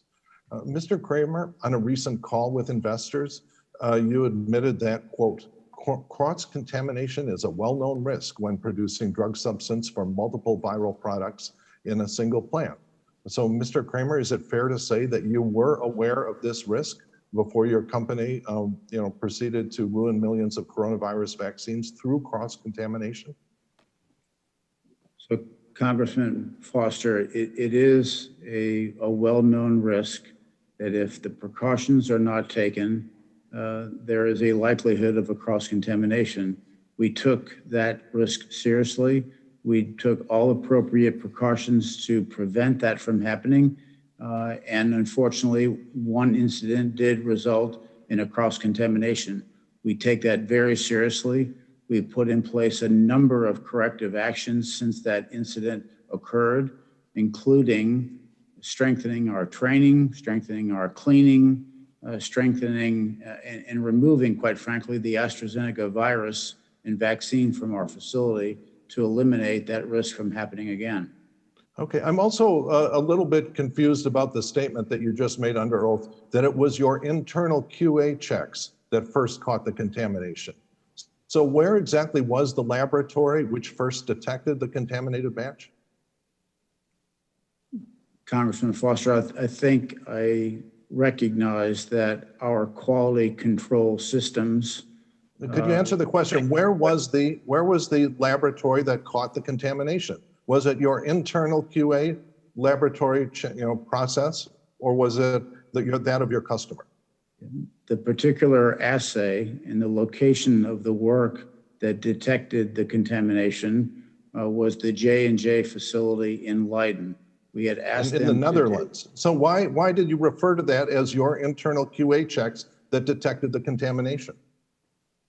Part of our robust quality controls and quality systems include a number of assays that we have done. In this particular case, but they did not detect the contamination, correct? It was detected by your customer saying a defective batch being delivered. The assay that was conducted by J&J was part of our quality control system. So yes, it was detected by J&J, but that test was part of our internal quality control procedures. Okay, I'm highly confused about how you refer to your internal procedures as those of simply your customers making sure that you've delivered a product that conforms to specs. The record also shows that you should have been on very high alert for those sort of risks. The Select Subcommittee released new documents today that add to the mounting pile of evidence showing that Emergent had plenty of warnings regarding inadequate conditions at your facilities, yet Emergent failed to act. And we'll have more questions in my next round of questions. I yield back. Thank you. The chair now recognizes Dr. Miller Meeks for 5 minutes. Thank you, Mr. Chair. Thank you all for coming before the subcommittee today to testify. We have spoken extensively about diversified supply chains and bringing especially the manufacturing of PPE and pharmaceuticals back to the United States. How many facilities, Mr. Kramer, are there in the United States that manufacture vaccines? Congresswoman Miller, I don't have that number. I don't know. Okay. Mr. Kramer, when and under what presidential administration did Emergent receive its CIADM contract to begin construction on the Baltimore facility? It was under the Obama administration in 2012. And who was vice president at that time? I believe Joe Biden. And did the contract state that you were, quote, nimble, flexible capacity to produce medical countermeasures in the face of any attack or threat, known or unknown, include a novel, previously unrecognized, naturally occurring, emerging infectious disease, end quote? I believe that's correct, yes. And since you're an expert in this area, does coronavirus meet those terms? I believe so, yes. So BARDA, not the Trump administration, just exercised a task order on that Obama-era contract, correct? That is correct. When did the FDA initiate an inspection of your Baltimore facility? The last FDA inspection was in April of this year. And when did Emergent announce its agreement with the FDA to suspend operations? Near the conclusion of that last FDA inspection. And are you currently working with the FDA to remediate these issues? We are. Immediately following the last FDA inspection, which I believe ended on April the 20th, we began work on our corrective action plan and our response to the 43 observations. We submitted that comprehensive plan on April 30th, and the FDA is currently under review. In fact, the Biden White House said your quality control worked as it should. Did quality control catch these issues? Yes, it did. Were any Americans harmed? No, they were not. When you are awarded contracts, do they come from nonpartisan career contracting officials? Yes, that's true. So the Democrats' claim of a political gift is just false. In fact, Biden's director of BARDA said he is 100% confident that this contract was awarded based on merit and science and not undue influence.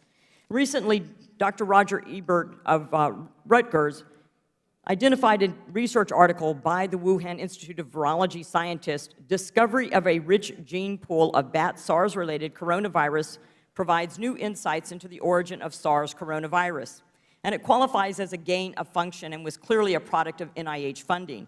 The paper drafted by WIV scientists clearly states that the underlying research was funded by, among other entities, the NIH. NIH's own database of grantees lists the research and confirms that over $660,000 was spent supporting it. Perhaps we should focus more on investigating where this virus came from and if it emanated from a lab which had some funding from NIH and Dr. Fauci, rather than trying to make it more difficult for vaccines to get into the arms of American citizens. Thank you. I yield back my time. I thank you, gentlelady, for yielding back. The chair now recognizes Mr. Raskin for 5 minutes. Thank you, Mr. Chairman. Mr. Kramer, here's what I don't get. On 6 different occasions, there were inspections and audits in the spring and the summer of 2020 that ended with warnings to Emergent that you need to take urgent action to improve conditions at the facility, to retrain the staff in order to prevent cross-contamination. And yet still, there was cross-contamination and millions of vaccine shots ended up being destroyed. Is that right?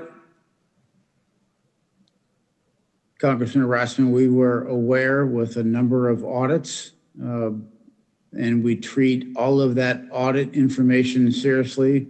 We always respond with corrective actions to those audits and take all possible precautions from it happening again. As we described, unfortunately, there was the one contamination, the cross-contamination issue that occurred earlier this year, and we're doing everything we can to remediate and to prevent that from happening again. Can you explain in more detail how that happened if you had been responding to these multiple warnings? I'm not sure I understand the question. How did the cross-contamination take place? The cross-contamination occurred as a result of material that was leaving the AstraZeneca suite following a production cycle and production run. And as it was being exited out of our facility, it came in the general vicinity of some media that was being prepared for the initiation of a J&J run. So we don't know exactly how the virus of the AstraZeneca product was transferred into the media, but somehow it was. It's our determination based on that root cause investigation that that's how the virus was in the J&J product. Well, how did Johnson & Johnson first discover it? There are a number of samples, Congressman Raskin, that are taken throughout the manufacturing process as we monitor the production runs. And as I was describing earlier, one of those quality control tests we had asked J&J to perform at their facility in Leiden, since they're experts and are much more experienced at that test than we are. That was where the first sample was detected as being out of specification. Okay. I want to ask you about the bonuses. Shortly before you had to destroy 15 million of the Johnson & Johnson vaccine shots, the company's board found that your executive vice president responsible for manufacturing, Mr. Kirk, had significantly exceeded performance in 2020, that year, right then, and awarded him a bonus of over $360,000 on top of his normal salary, bringing his total compensation, as I read it, to $1,778,627. How did you make the decision to give him a bonus in the middle of this cross-contamination event and this debacle in the production process?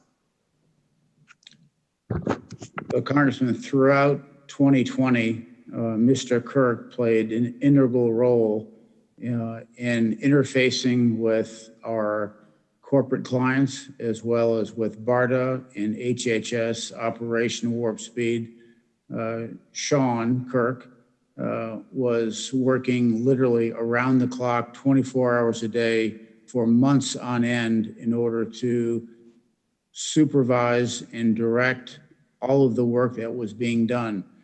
I think what needs to be underscored is the incredible challenge and the work that was required to get both of these candidates, AZ and J&J, up and running in an incredibly short period of time under extraordinary. Forgive me, I mean, one of our colleagues said that Democrats evidently don't believe in bonuses. I think we definitely believe in bonuses for success, but we don't believe in bonuses for failure. I mean, wouldn't you agree that this was a catastrophic failure in the process? And how can that be rewarded with, I think he ended up with $420,000 in a bonus? I mean, what would it take for someone not to get a bonus? So I don't agree that it was a failure. Our company's work, and in this case, Mr. Kirk's work, was extraordinary. The amount of work that was accomplished, the progress that was made to advance these two candidates into manufacturing development and get them in a state of readiness to be prepared to respond to the pandemic was incredible. Weren't there two separate episodes of contamination at the Bayview facility, not one?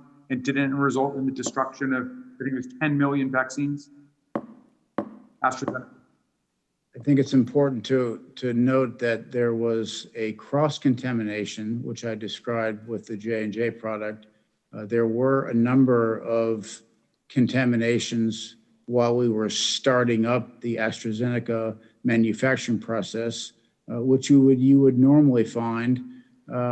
Again, when you start up a biologic manufacturing process, it requires an incredible amount of trained workforce, manufacturing steps in order to get the process right.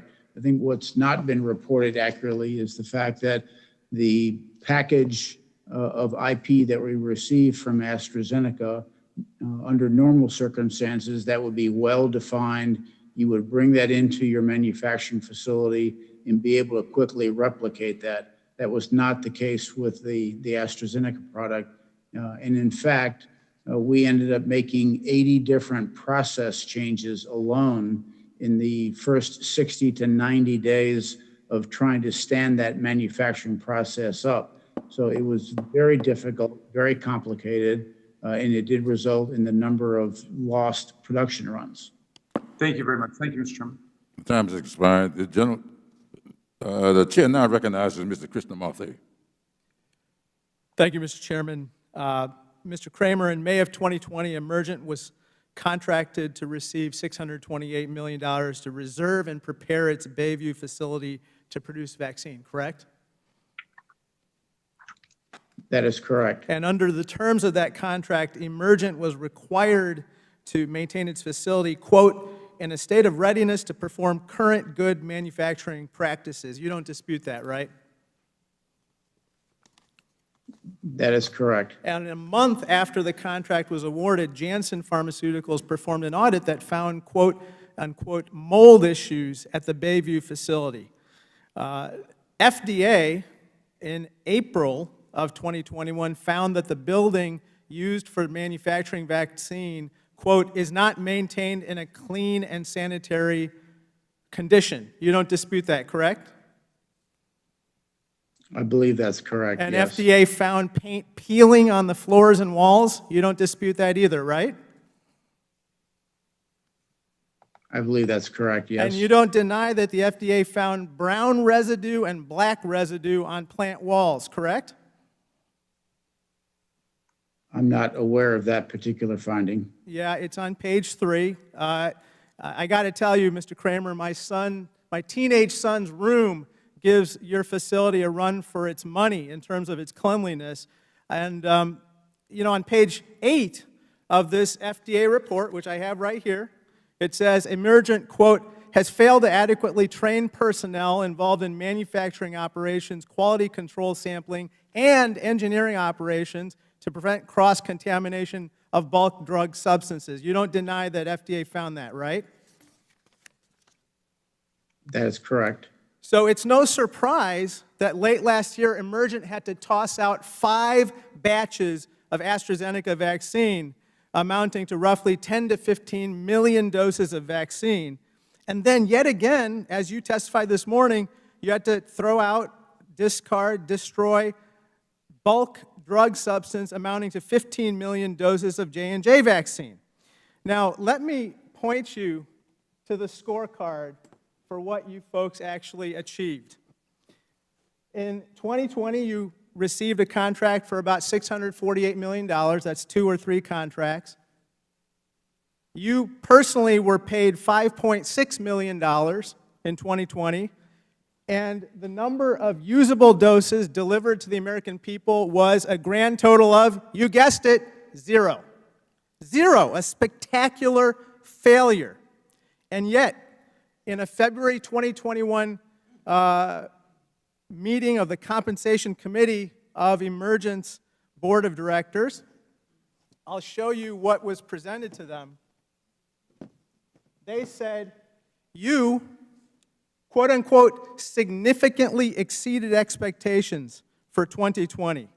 I got to tell you, Mr. Kramer, if you look at this chart right here, given the fact that no usable doses made into anyone's arms, you did not significantly exceed the American people's expectations.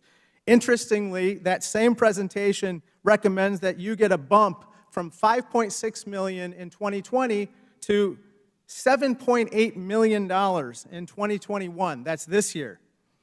You earned $3.7 in 2019, so you experienced a 51% increase in your compensation, amounting to almost a $2 million increase. Sir, given that you take full responsibility for what happened in 2020, that you apologize to this committee today, sir, would you commit to turning over your $1.9 million bonus to the taxpayers of America? Congressman, I will not make that commitment. I didn't think so, sir. In fact, in 2020, you were evaluated for 2020. The Compensation Committee said you, quote, ensured successful execution of all 6 corporate goals. Unfortunately, none of those 6 corporate goals related in any way to the number of vaccines that you put into American arms. Now, you wrote in an op-ed in the Baltimore Sun that, quote, people in our country, or at least some in our media, tend to put a target on the backs of people doing good. You don't think that you're testifying before us because we thought you did good in 2020, do you?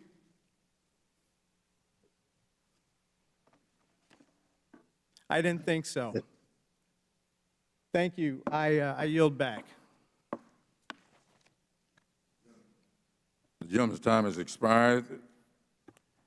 We now will take 5 minutes, a 5-minute break before the second round. Or do you need 10? Thank you. We stand in recess for 5 minutes.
The committee will come to order.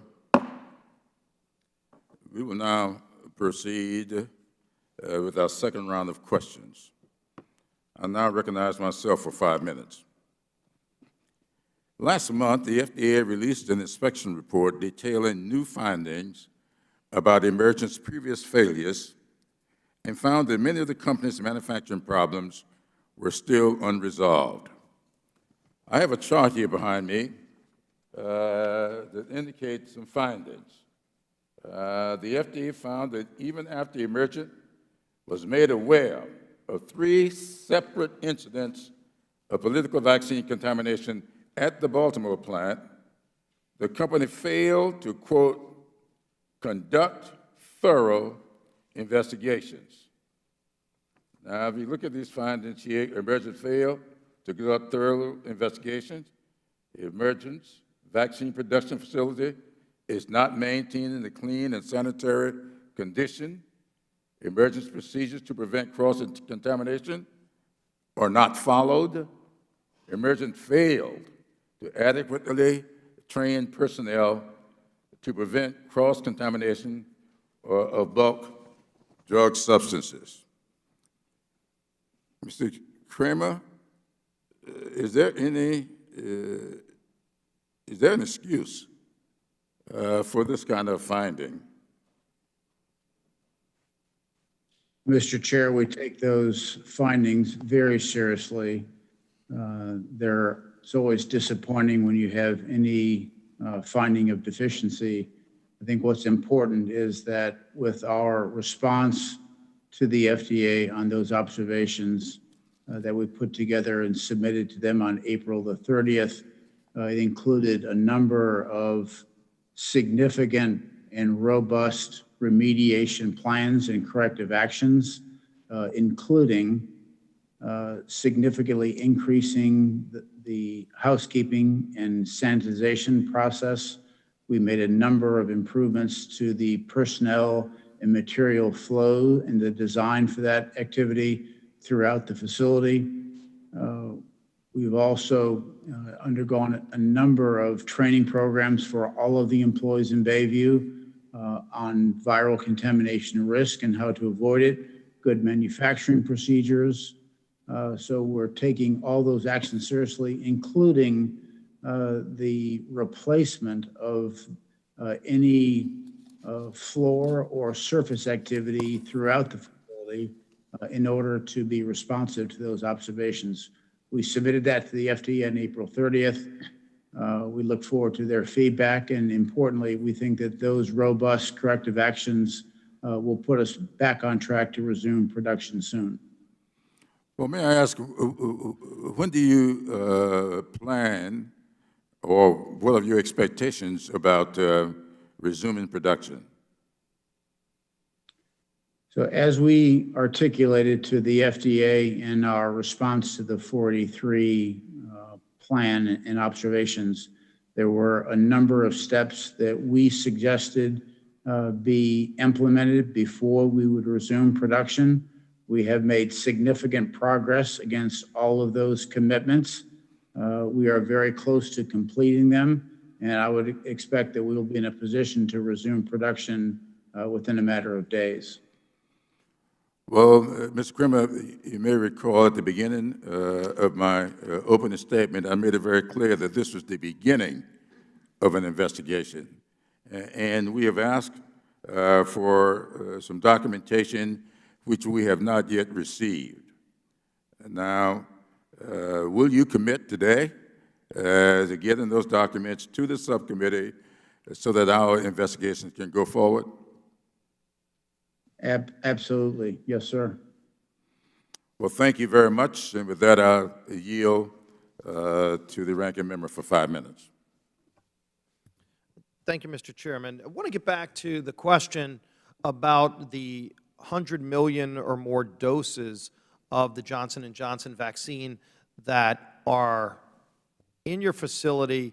I don't know if there's been any determination made, but it sounds like the FDA has not resolved this issue. Is there any concern that those were contaminated, or are these 100 million doses that more than likely are safe and need to be adjudicated by the FDA. Can you explain why this is? How long has the FDA been sitting on that?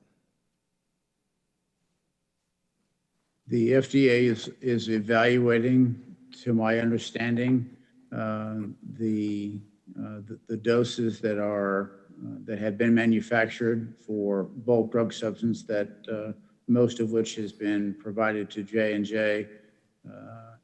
As far as I understand, there have been requests for some additional testing on all of those lots and doses that have been provided by J&J to the FDA, and it's under their evaluation right now. How long have they had it? I think they've had some of the data for probably a week or two.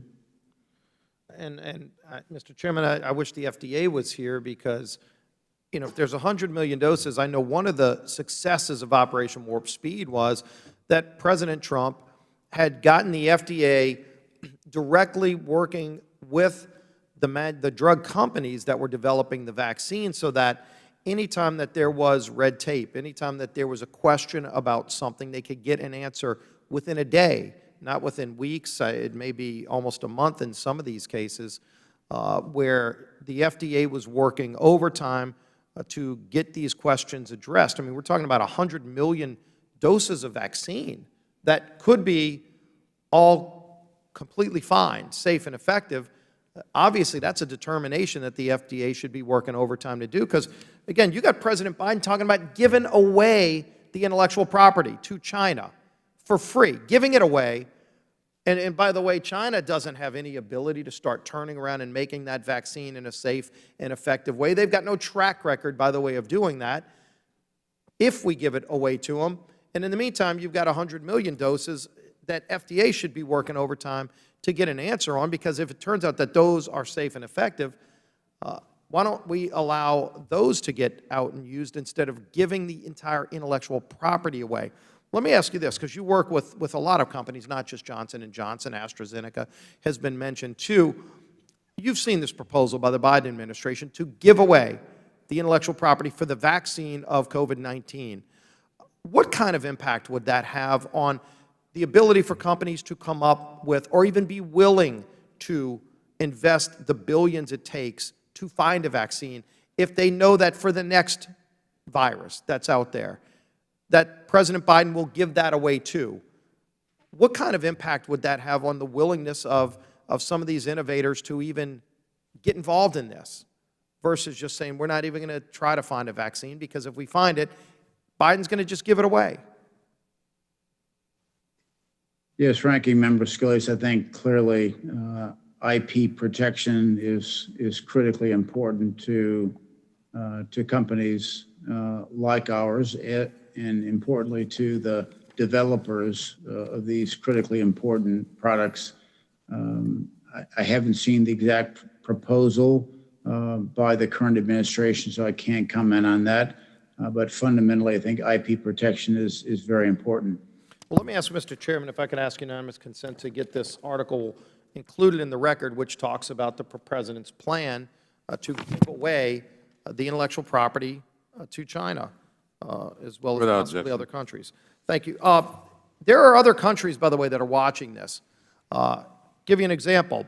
A spokesman for German Chancellor Merkel just said, quote, regarding the giving away proposal by Biden to give away the IP, quote, "The protection of intellectual property is a source of innovation and must remain so in the future," close quote. In fact, Germany is criticizing President Biden's proposal to give away the IP because they know what that means and what devastating effect it would have on the ability to get future vaccines. My God, I mean, isn't it a sad state of affairs that the German chancellor is more concerned about American intellectual property than the President of the United States? I would urge President Biden to talk to some of our other allies around the world who realize this is a crazy idea to give away our IP to China, who has no track record of even having the ability to make anything safely and effective like a vaccine. It might take them years, and in the meantime, we've given away, as Dr. Green pointed out, not only the vaccine, but the template for other things that could be used against us by China. This is a dangerous idea we should not do. Mr. Chairman, I yield back the balance of my time. Thank you, Mr. Scalise. The chair now recognizes Ms. Waters for 5 minutes. Thank you very much, Mr. Chairman. As we have reviewed information about Emergent today, of course, we find that there was a no-bid contract and that this contract was participated in some way by a former consultant to the tune of $360,000 paid to Robert Caddick. We also have found that based on testimony here today, we've learned that Emergent sold stock in what could be considered or appears to be insider trading. They have been paid millions of dollars despite destroying millions of vaccine doses, and they can't be trusted.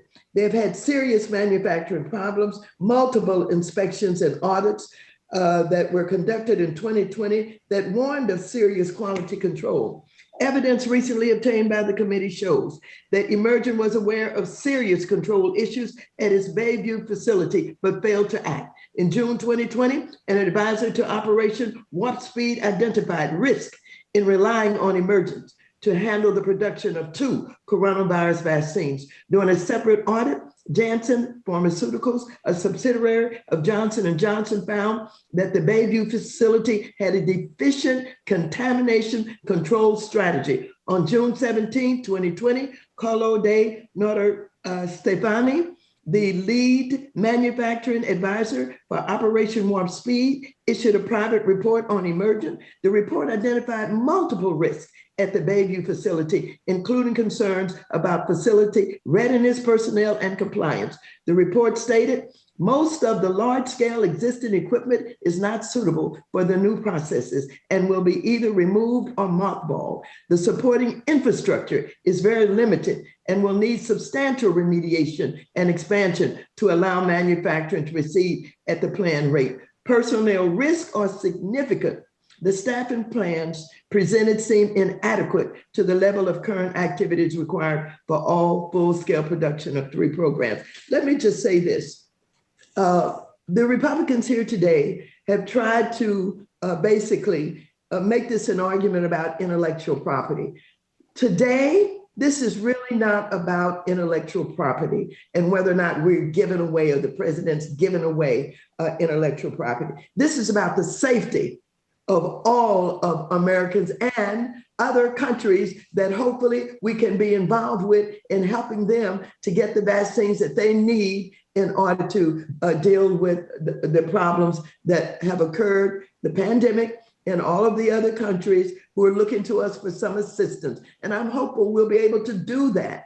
But we cannot do that if we're investing in a company like Emergent, who is endangering us all. And so I would certainly ask this committee not only to continue the investigation, but please, based on all of the information that we have, it can be concluded that Emergent should not be in the business of developing vaccines, whether it is trying to work with Johnson & Johnson or AstraZeneca or anybody else, because they cannot be trusted. And so I'm hopeful that the monies that we're paying, the monies that the federal government is paying for reservation without getting any results, be directed to another and other companies that have proven that they can safely produce and manufacture the vaccines that are needed to deal with this pandemic. I thank you so very much for holding this hearing today, Mr. Clyburn. This is so important, but I think we know enough about Emergent not to trust them.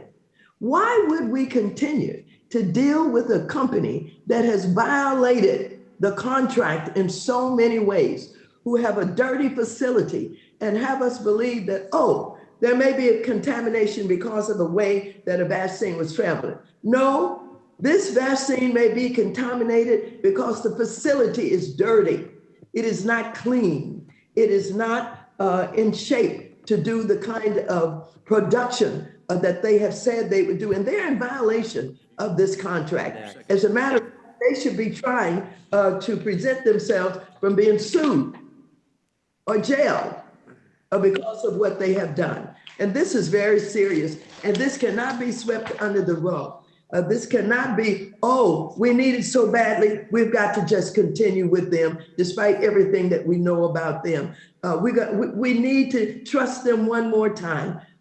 Mr. Clyburn, thank you so very much. We should not trust them, not another minute, not another day. I yield back the balance of my time. I thank the gentlelady for yielding back. The chair now recognizes Mr. Jordan. Thank you, 5 minutes. Thank you, Mr. Chairman. Mr. Kramer, the government came to you, right? The Obama-Biden government came to you and said, in the event there's a pandemic, we need to be ready. You're one of the places we think can be ready. So they initially came to you. Is that accurate? Yes, that's accurate. And they came to you because you're one of a handful of companies who could do this kind of work, right? I think you said in your opening testimony there are like 2 or 3 of you in the whole country. Is that right? That's correct, Congressman Jordan. And importantly, we've been doing work in the public health threat area for now decades. Yeah. Quite frankly. Yeah, I mean, Mr. Kramer, the government wasn't just like, they just didn't pick you out of a hat and say, oh, you're one of the 3 companies and there's only 3. They came to you because you got a proven track record. It's my understanding, and Mr. Green served our country in the military. He said he's got all kinds of vaccines that you helped manufacture in his arm. You helped with the anthrax vaccine, the smallpox vaccine. I think you've worked on the Zika virus. You've worked with on the Narcan treatment that so many communities around our country have had to have with this opioid crisis. So you've worked on all those issues. Is that accurate? Yes, it is accurate. Thank you. And when government came to you this time, they asked you to do something unique. They asked you to ramp up, stand up this facility in a record amount of time because we were dealing with a COVID virus that, unfortunately, the Democrats on this committee don't want to figure out where it started, but we were dealing with a virus we'd never really seen, or a magnitude we'd never really seen before. So they asked you to do it in a record amount of time, and they asked you to deal with 2 vaccines at the same time. Is that accurate? Yes, it is. You never, all the other work, you'd only dealt with 1 at a time in your facility, one vaccine or one issue you were working on, not Johnson & Johnson and AstraZeneca, not AstraVinegar as the chairwoman from the Financial Services Committee, but Johnson & Johnson and AstraZeneca. Is that right? That's correct, Congressman Jordan. And then you had a cross-contamination that you guys found because of the fact that you had 2 vaccines you were working on at the same time. Is that right? That's correct. That's correct. And since that was discovered, as the ranking member was just pointing out, you've not been able to use the over 100 million doses of the J&J vaccine that you currently have at your facility. Is that accurate? It is, Congressman. Those doses are actively under review by the FDA as we meet today. Have you, has your company or J&J raised any concerns? Is there anything that tells you those vaccines aren't good vaccines? Those vaccines have passed all of our internal quality control measures, and I believe J&J would say the same on their part. So J&J hasn't raised any concerns. You think they're fine vaccines, but they're not being used. That is correct. And instead, the Biden administration is thinking about giving over the intellectual property to foreign countries. And as we know, we got some heads of state around the world who are saying that's a crazy idea. But they're thinking about doing that instead of using the 120 million doses that everyone believes are just fine. That's the situation right now. Is that right? I think that's an accurate description, yes. So give an IP to China, the very country where the virus started. That's what the Biden administration is looking at doing. Instead of using 120 million doses that Johnson & Johnson and both you all think are just fine. Finally, I just have a few seconds left. The previous member basically accused you of committing a crime, saying you engaged in insider trading. It's my understanding from public reports and that the stock purchases that you exercised were determined long before there were any concerns about anything at your facility, and those were on schedule to happen regardless of any decisions that may or may not have been made. Is that accurate? It is accurate, Congressman Jordan, and thanks for the opportunity to clarify. All of my stock sales were made pursuant to a plan that was approved by the company, and importantly, was put in place during a quiet period that was also approved by the company. And most importantly, once that plan was filed, and it was a 10b5-1 plan, my participation was completely removed from the execution of those trades. Mr. Chairman, I would just, thank you, Mr. Kramer. Mr. Chairman, I would just add, just real quickly, why won't this committee have a hearing on this IP issue, which is of paramount importance? And just as importantly, why won't this committee, the only select committee in the United States Congress, have a hearing on the origins of the very virus that caused all this chaos over the last year, not only in America, but around the world?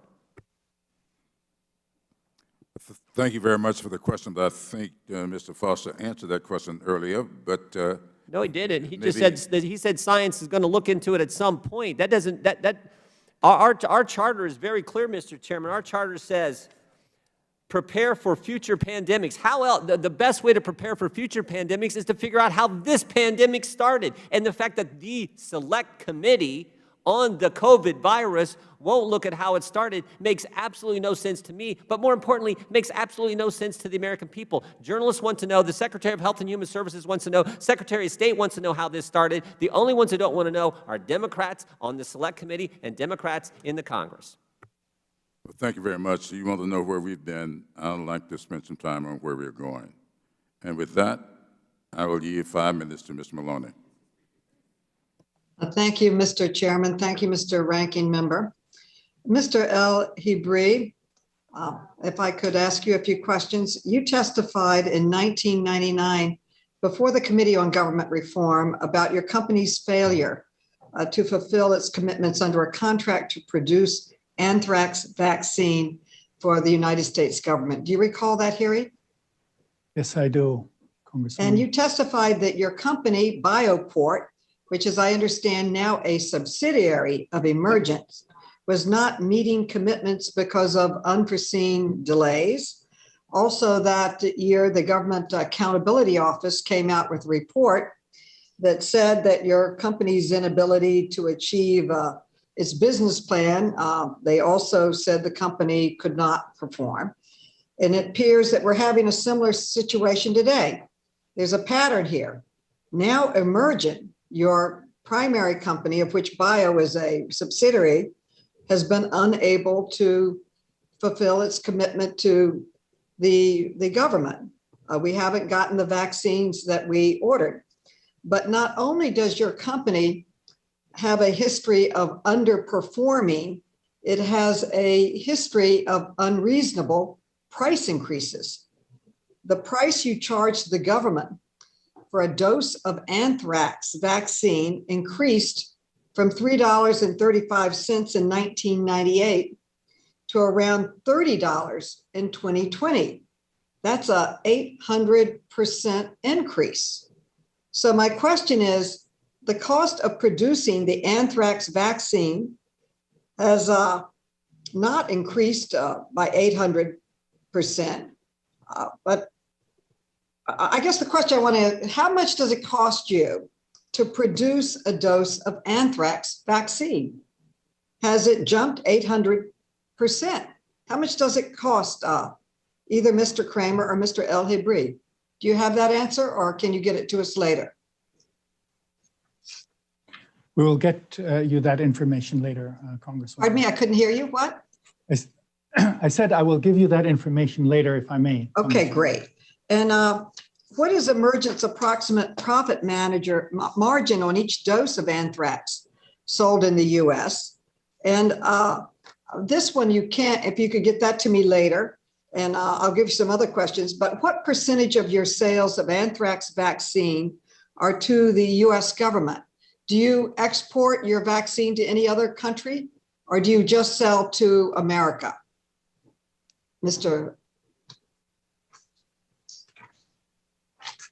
Do you know, Mr. El Hibri, do you sell to other we do countries or have- only to America? Pardon me? Yeah, we do have international sales of Okay. BioSolutions. Could you get us that report on where you sell it over there?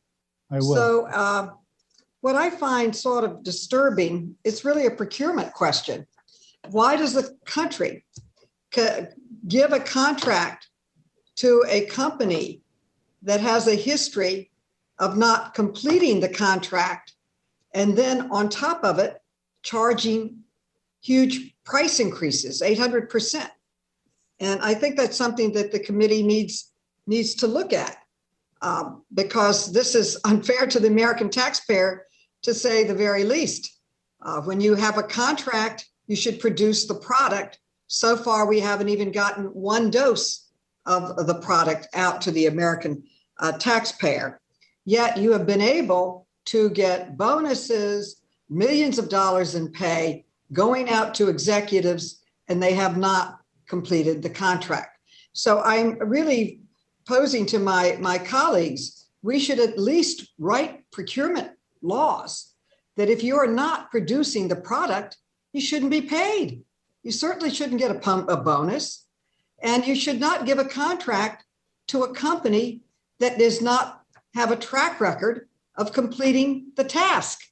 I, for one, support American manufacturing. I come from New York. We couldn't even get gowns or masks.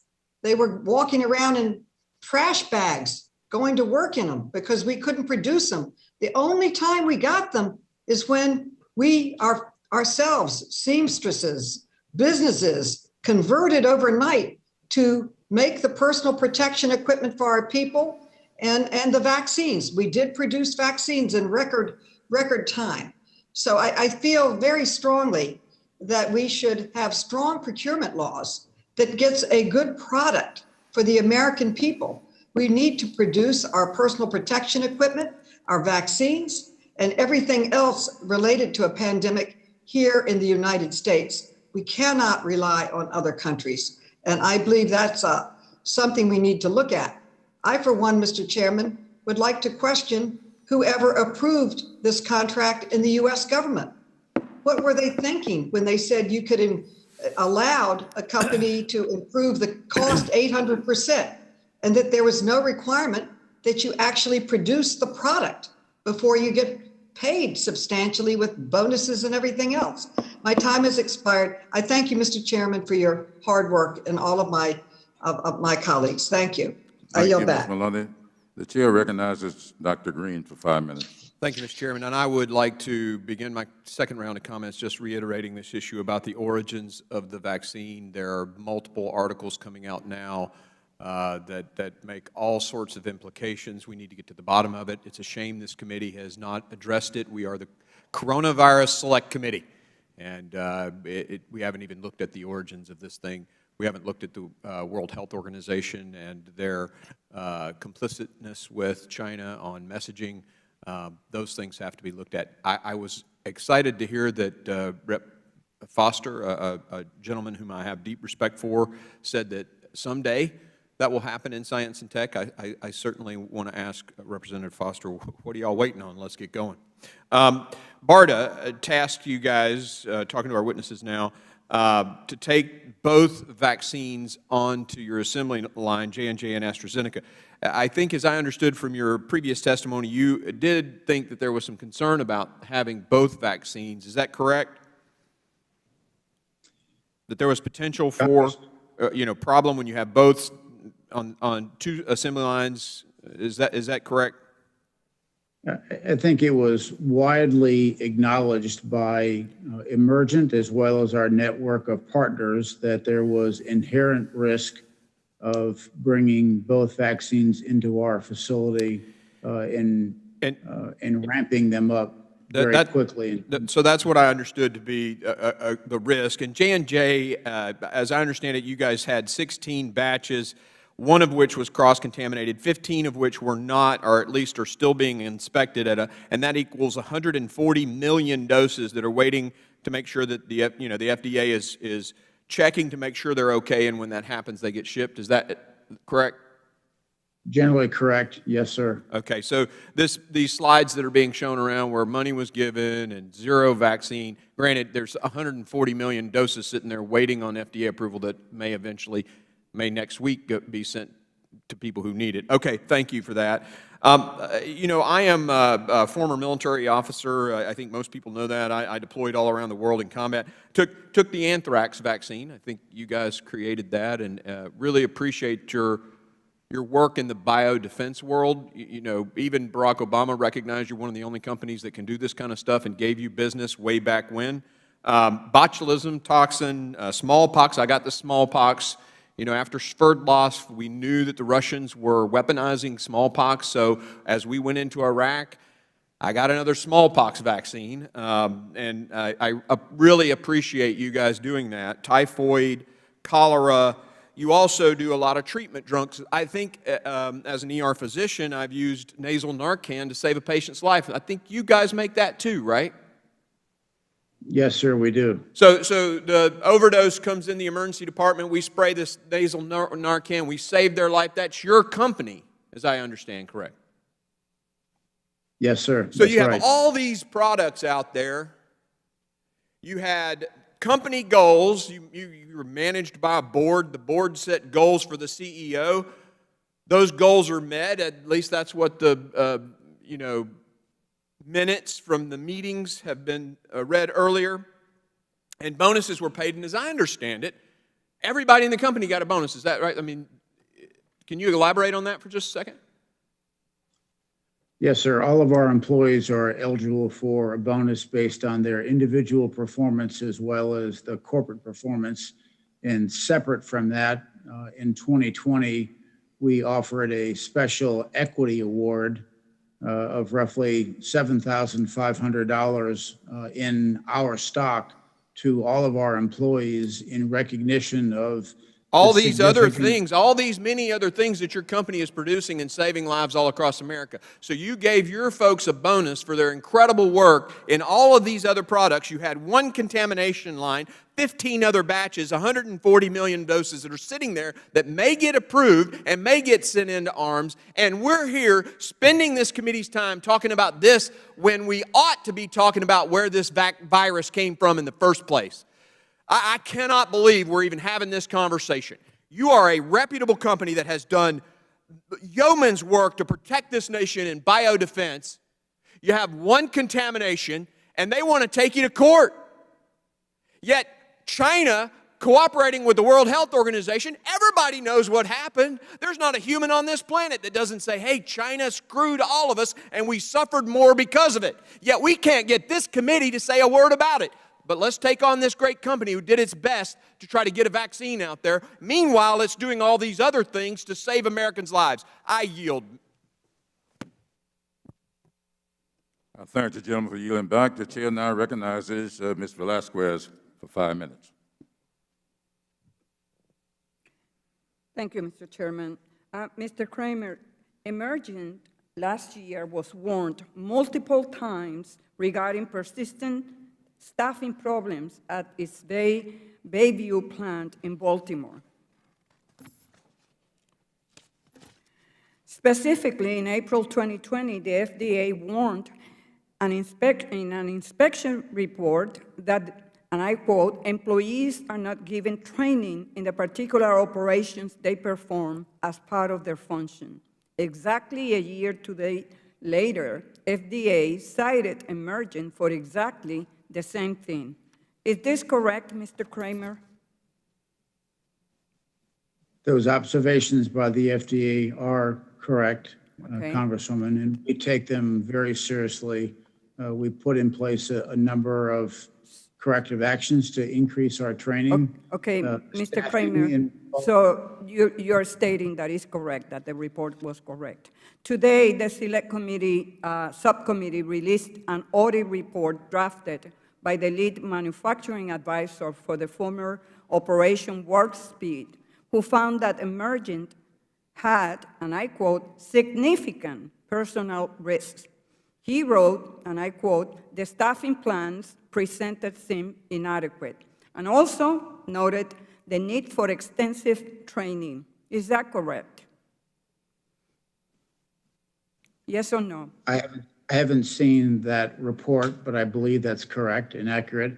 I think what's important to recognize is last year, this time, as we started up the process of working with both AstraZeneca and J&J, we incurred a significant staffing challenge, Okay, increasing from so- 100 employees to 400 employees last year. That's always a challenge. Well, Mr. Kramer, I would like to know, and the members of the Select Committee would like to know, that under your watch, what assessments were in place to guarantee that staffing plans were adequate for the unprecedented crisis at hand?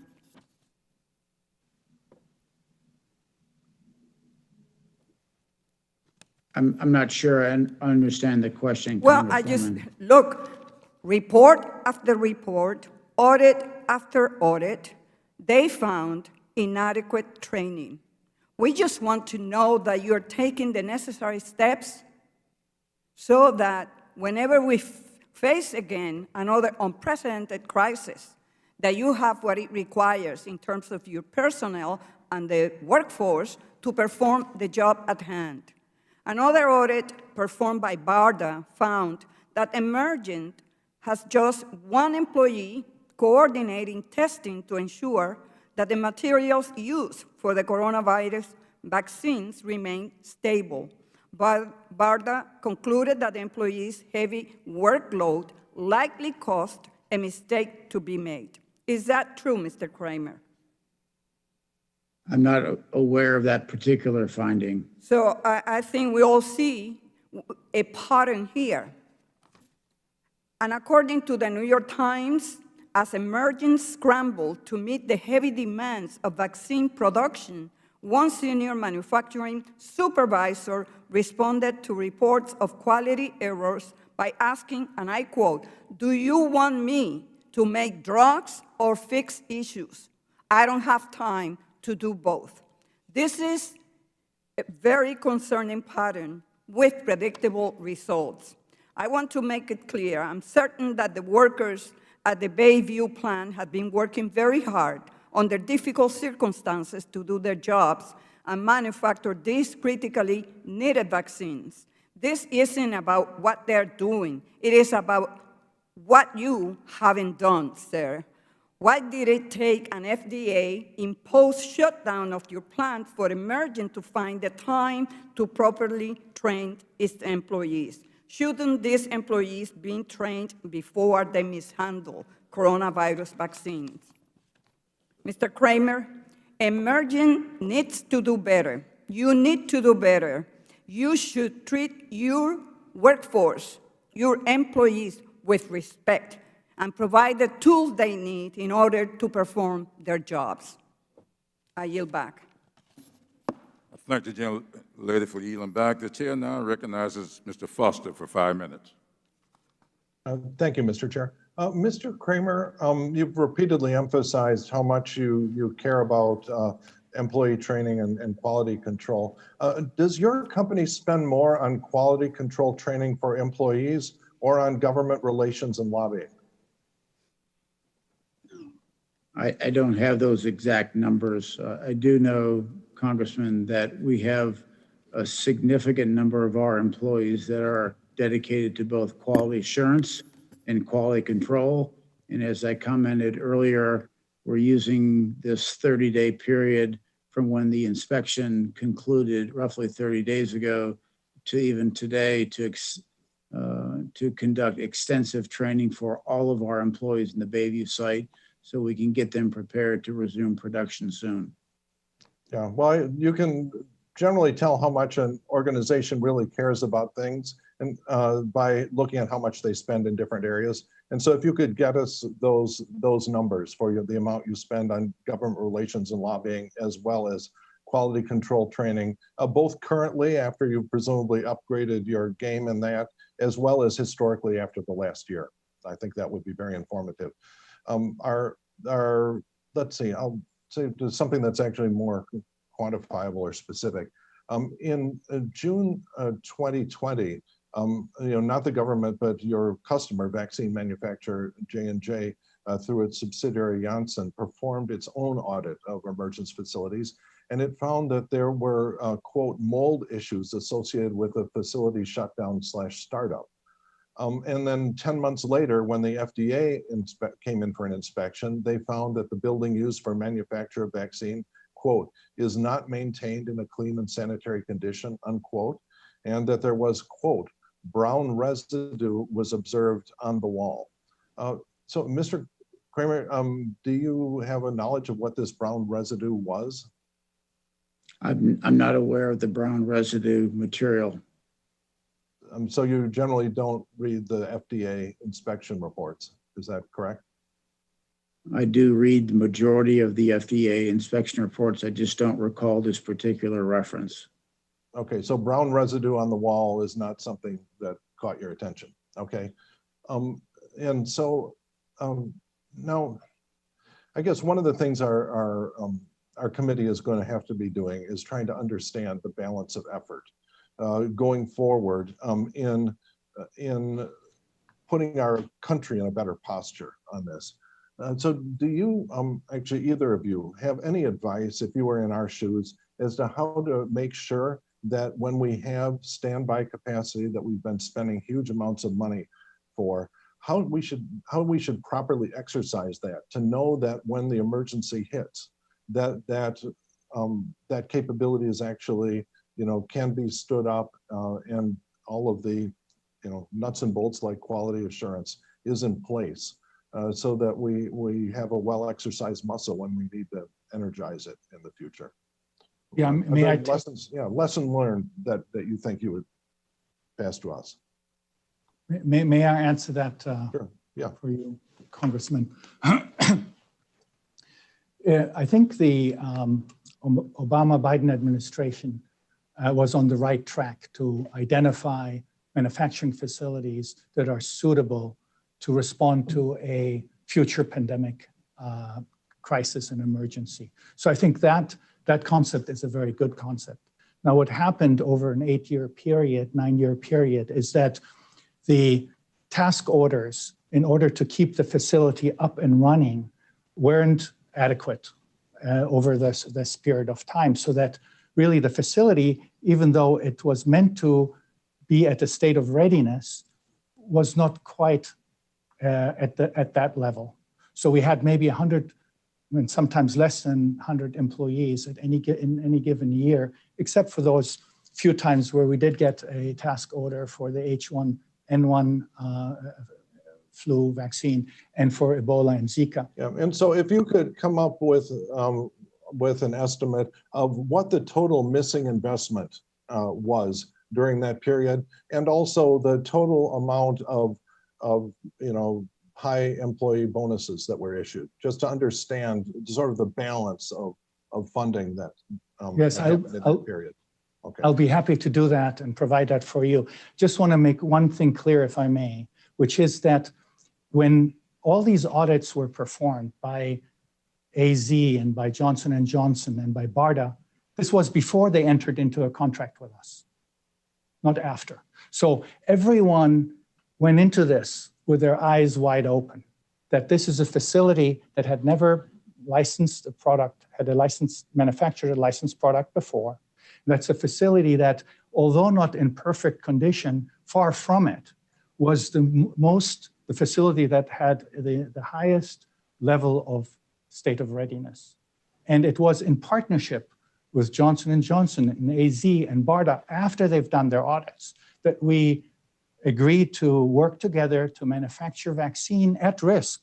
As you have said, that you sent the congressional letter to HHS or to BARDA saying, hey, listen, we need to take risks in an environment where we need to respond rapidly. And this is exactly what the government did. So I'm happy to see that. I think, that's the idea of taking technical risk. I think we're all completely on board with, but the idea of just failure to properly execute on the plan, the admittedly risky plan to try manufacturing in several sites. I think that's a different level of question and investigation that we're going to be pursuing here.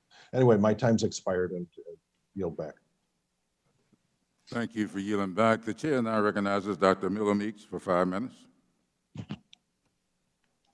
Thank you, Mr. Chair. I find it interesting that President Biden stopped construction on the border wall on January 20th, but those contracts are still being honored and still being paid, and I would certainly encourage my colleagues who are concerned about taxpayer money being spent when a contract has not been fulfilled to have support for construction completion of the border wall that's already been paid.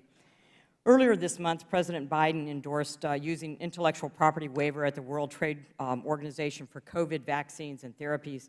Not only would a waiver of this kind destroy billions of dollars in U.S. intellectual property by handing over U.S. IP to countries such as Russia and China, would also set a precedent for future pandemics and pharmaceutical investment. As a former director of the Iowa Department of Public Health, I know firsthand how important it is to have private sector partners working with us to prepare for future emergencies. Mr. Kramer, how many vaccines do you have sitting in your facilities which were not contaminated and could be shared with other countries or put into the arms of Americans? I don't have an exact number, and the reason is that we, again, make the bulk drug substance, and then we typically ship that to our customers, either J&J or AstraZeneca, and from there, they're ultimately responsible for doing the filling, finishing, packaging, and labeling. So we lose transparency of the equivalent number of doses after we ship our product to them. If you were cleared by the FDA today, how quickly could you begin manufacturing more J&J vaccines? We will be ready to resume production in the next couple of days. And how long does it typically take in a first world country such as the U.S. to increase manufacturing capacity and have the infrastructure in place to manufacture vaccines such as the J&J vaccine? That normally would be measured in years, Congresswoman. So is it reasonable to assume that it would take longer in other countries?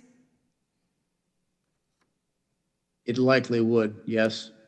Well, I think it's interesting that in 2007, melamine pet food from China caused dogs to die and had to be removed. In 2008, in July of 2008, milk and baby formula was deliberately adulterated with melamine in order to pass quality control measures. Babies were harmed. In October, similar adulteration to eggs. In 2012, sweet potato dog treats from China causing kidney failure. And in June of 2020, manufacturers in China charged with 3 counts of violating FDCA for misbranded substandard respirator mask falsely purported to be N95 standard. The FBI said this was a blatant disregard for the safety of American citizens. And in March 7th of this year, 2021, the Wall Street Journal, U.S. officials at the State Department indicated Russian intelligence agencies have mounted disinformation campaigns to undermine confidence in the Pfizer and other vaccines. With both Russia and China seeking to increase the utilization of their vaccines abroad, overt efforts to denigrate Pfizer have been well documented. So given these deliberate manufacturing safety violations, not an error that did not harm anybody, given these deliberate safety violations, when we're not in a pandemic and don't have to ramp up production immediately, can you foresee a medical, manufacturing, or a national interest in waiving an intellectual property protection property for vaccine manufacturers? Yeah, I'm not sure I understand completely your question. Do you think it's beneficial to the U.S. to waive intellectual property protections for the vaccines to foreign countries, given their manufacturing and safety violations? I think there are clearly some risks, as you have articulated. And are there other biodefense capabilities here in the United States? To whom would we turn that over to if it were not companies such as Emergent who are willing to take that risk? I think it's been fairly well documented that Emergent is unique in that we have, for the last 2 decades, focused on public health threats. We manufacture products that in many cases are the only products of their nature in the world that are approved by the appropriate regulatory authorities. So I think that it would be a significant risk. Well, as a 24-year military veteran, former director of the Iowa Department of Public Health, and one who's administered vaccines in the 24 counties in their congressional district, I thank you for all the work you've done in biodefense capabilities and helping prepare the United States for this pandemic and future pandemics. I yield back my time. Thank you, lady for yielding back. The chair now recognizes Mr. Raskin for 5 minutes. Thank you, Mr. Chair. Mr. Kramer, the subcommittee is releasing documents today which show that the Emergent has been charging the U.S. government $27 million a month to reserve its facilities for use. And can you explain where that provision in the contract came from? You get $27 million a month, as I understand it, regardless of whether or not you produce any vaccine. Is that right? The nature of the contract with BARDA that we signed this time last year was to ensure that the U.S. government, in this case through its agency BARDA, had immediate access to certain areas within a couple of our facilities. They subsequently, in the case of the AstraZeneca vaccine, directed us to make a certain space available in our facility to support the work that we're doing with AstraZeneca. Okay, and so did you have any other responsibilities for that $27 million a month other than just to have the space available if they needed it? It was primarily an access matter. Congressman Raskin, I would say that right before this task order was put in place, we had been in negotiations with another company to do COVID-19 vaccine work in the facility.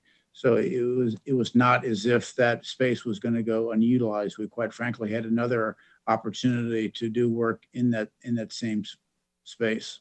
Okay, so but there was nothing in the contract then, as you read it, that required you to bring the facility up to par so that it met standards in the event that it was needed to be used. In other words, you had no obligation to do anything that would have prevented the problems that you later encountered. The nature of the task order was to make sure that the government had access to certain areas of our facility so they could direct additional vaccine development and manufacturing work at their priority to Emergent. Okay, and I know that you touted this arrangement as one of the primary drivers of your big profits in 2020 on one of your earnings calls. So you're obviously aware this was a good deal. Where did that $27 million figure come from? Have you ever been able to charge that before to a private customer? The dollar figure is really based on different activity on a per production run basis, that is market rate. We were in lengthy negotiations with another party to utilize that same space at essentially that same rate of production suite time. I see. So they were paying you basically $27 million because somebody else was about to pay you $27 million as a monthly fee for the use of the facilities. Is that right? Yeah, I think the interest by BARDA and the U.S. government was to ensure that they had availability to much needed capacity to make COVID-19 vaccines.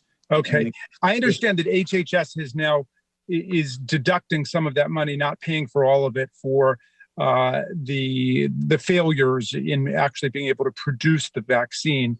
And so first of all, do you accept that the HHS is withholding some of that money? And what kind of restitution do you think is owed the taxpayers for the failure to produce any vaccine once that part of the contract was activated? So I'm not aware that there is any reduction in the contract value that's being exercised by the government. So I'm not aware of that. Okay, so you're expecting $628 million for essentially the reservation of the space, regardless of whether or not you're able to deliver on the vaccine.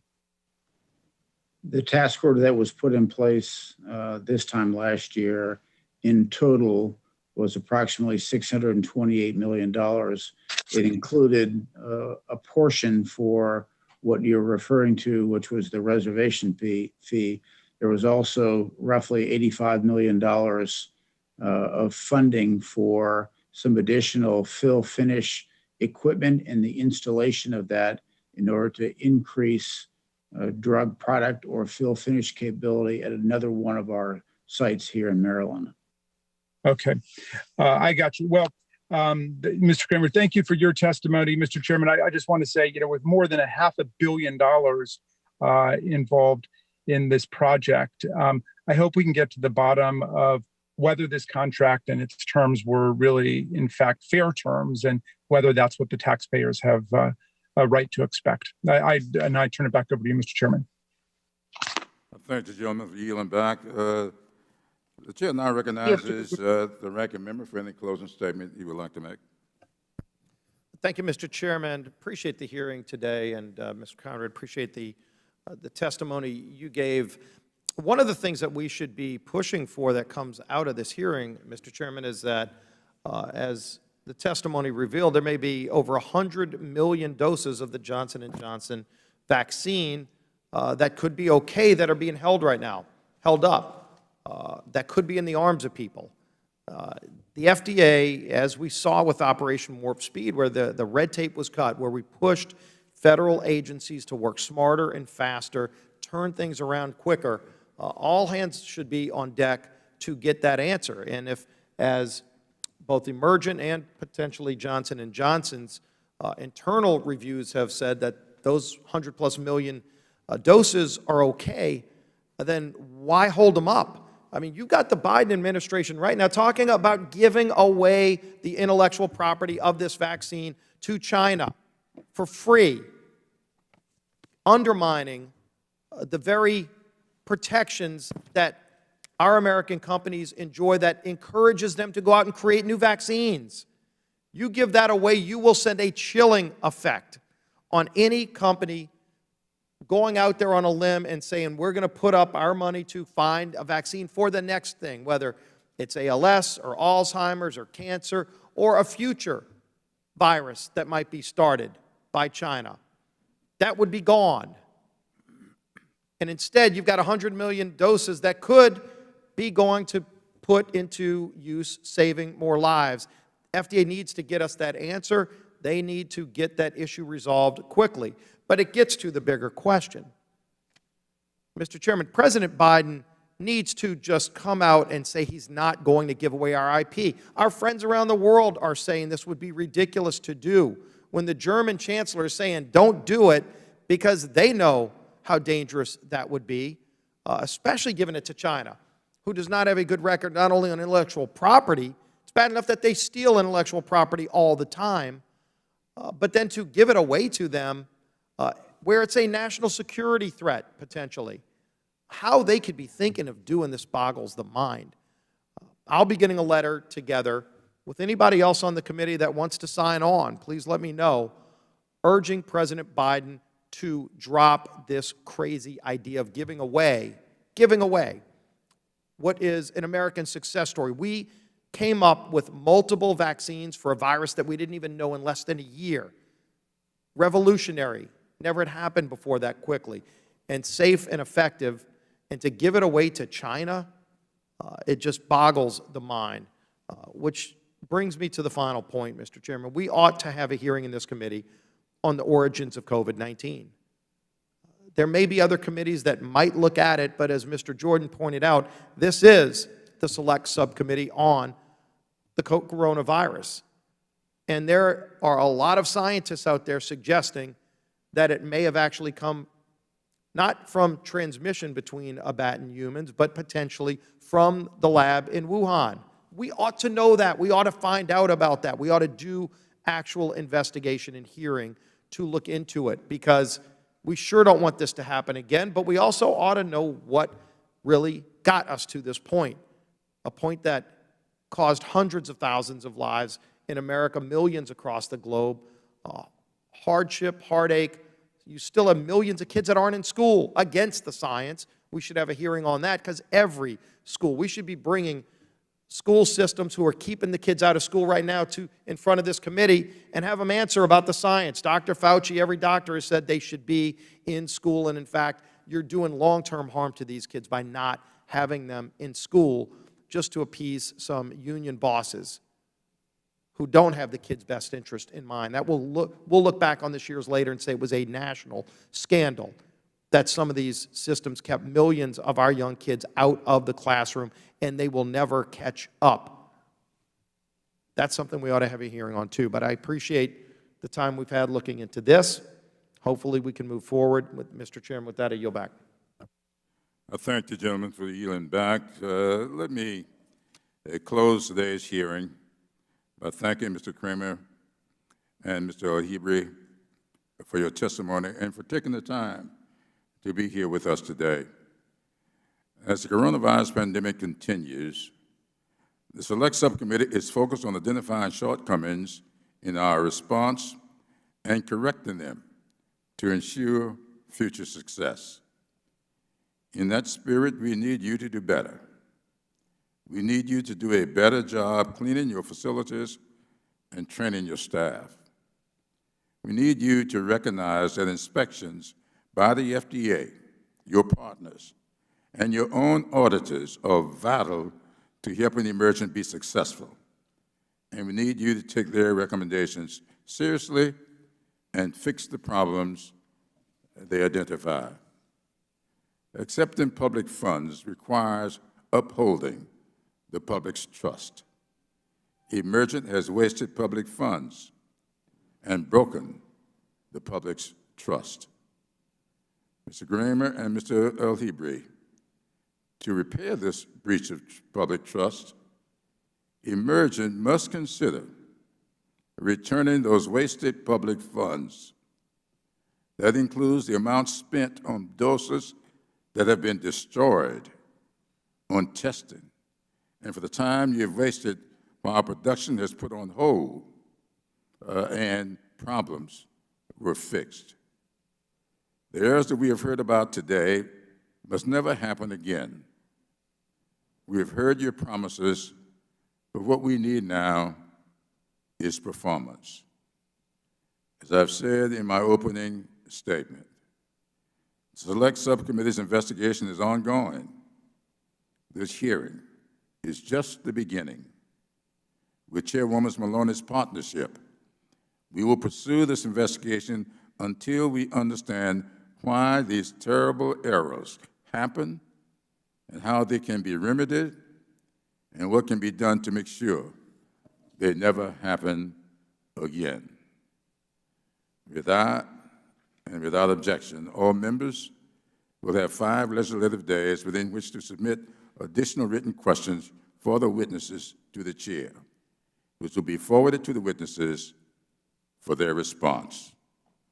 This hearing is adjourned.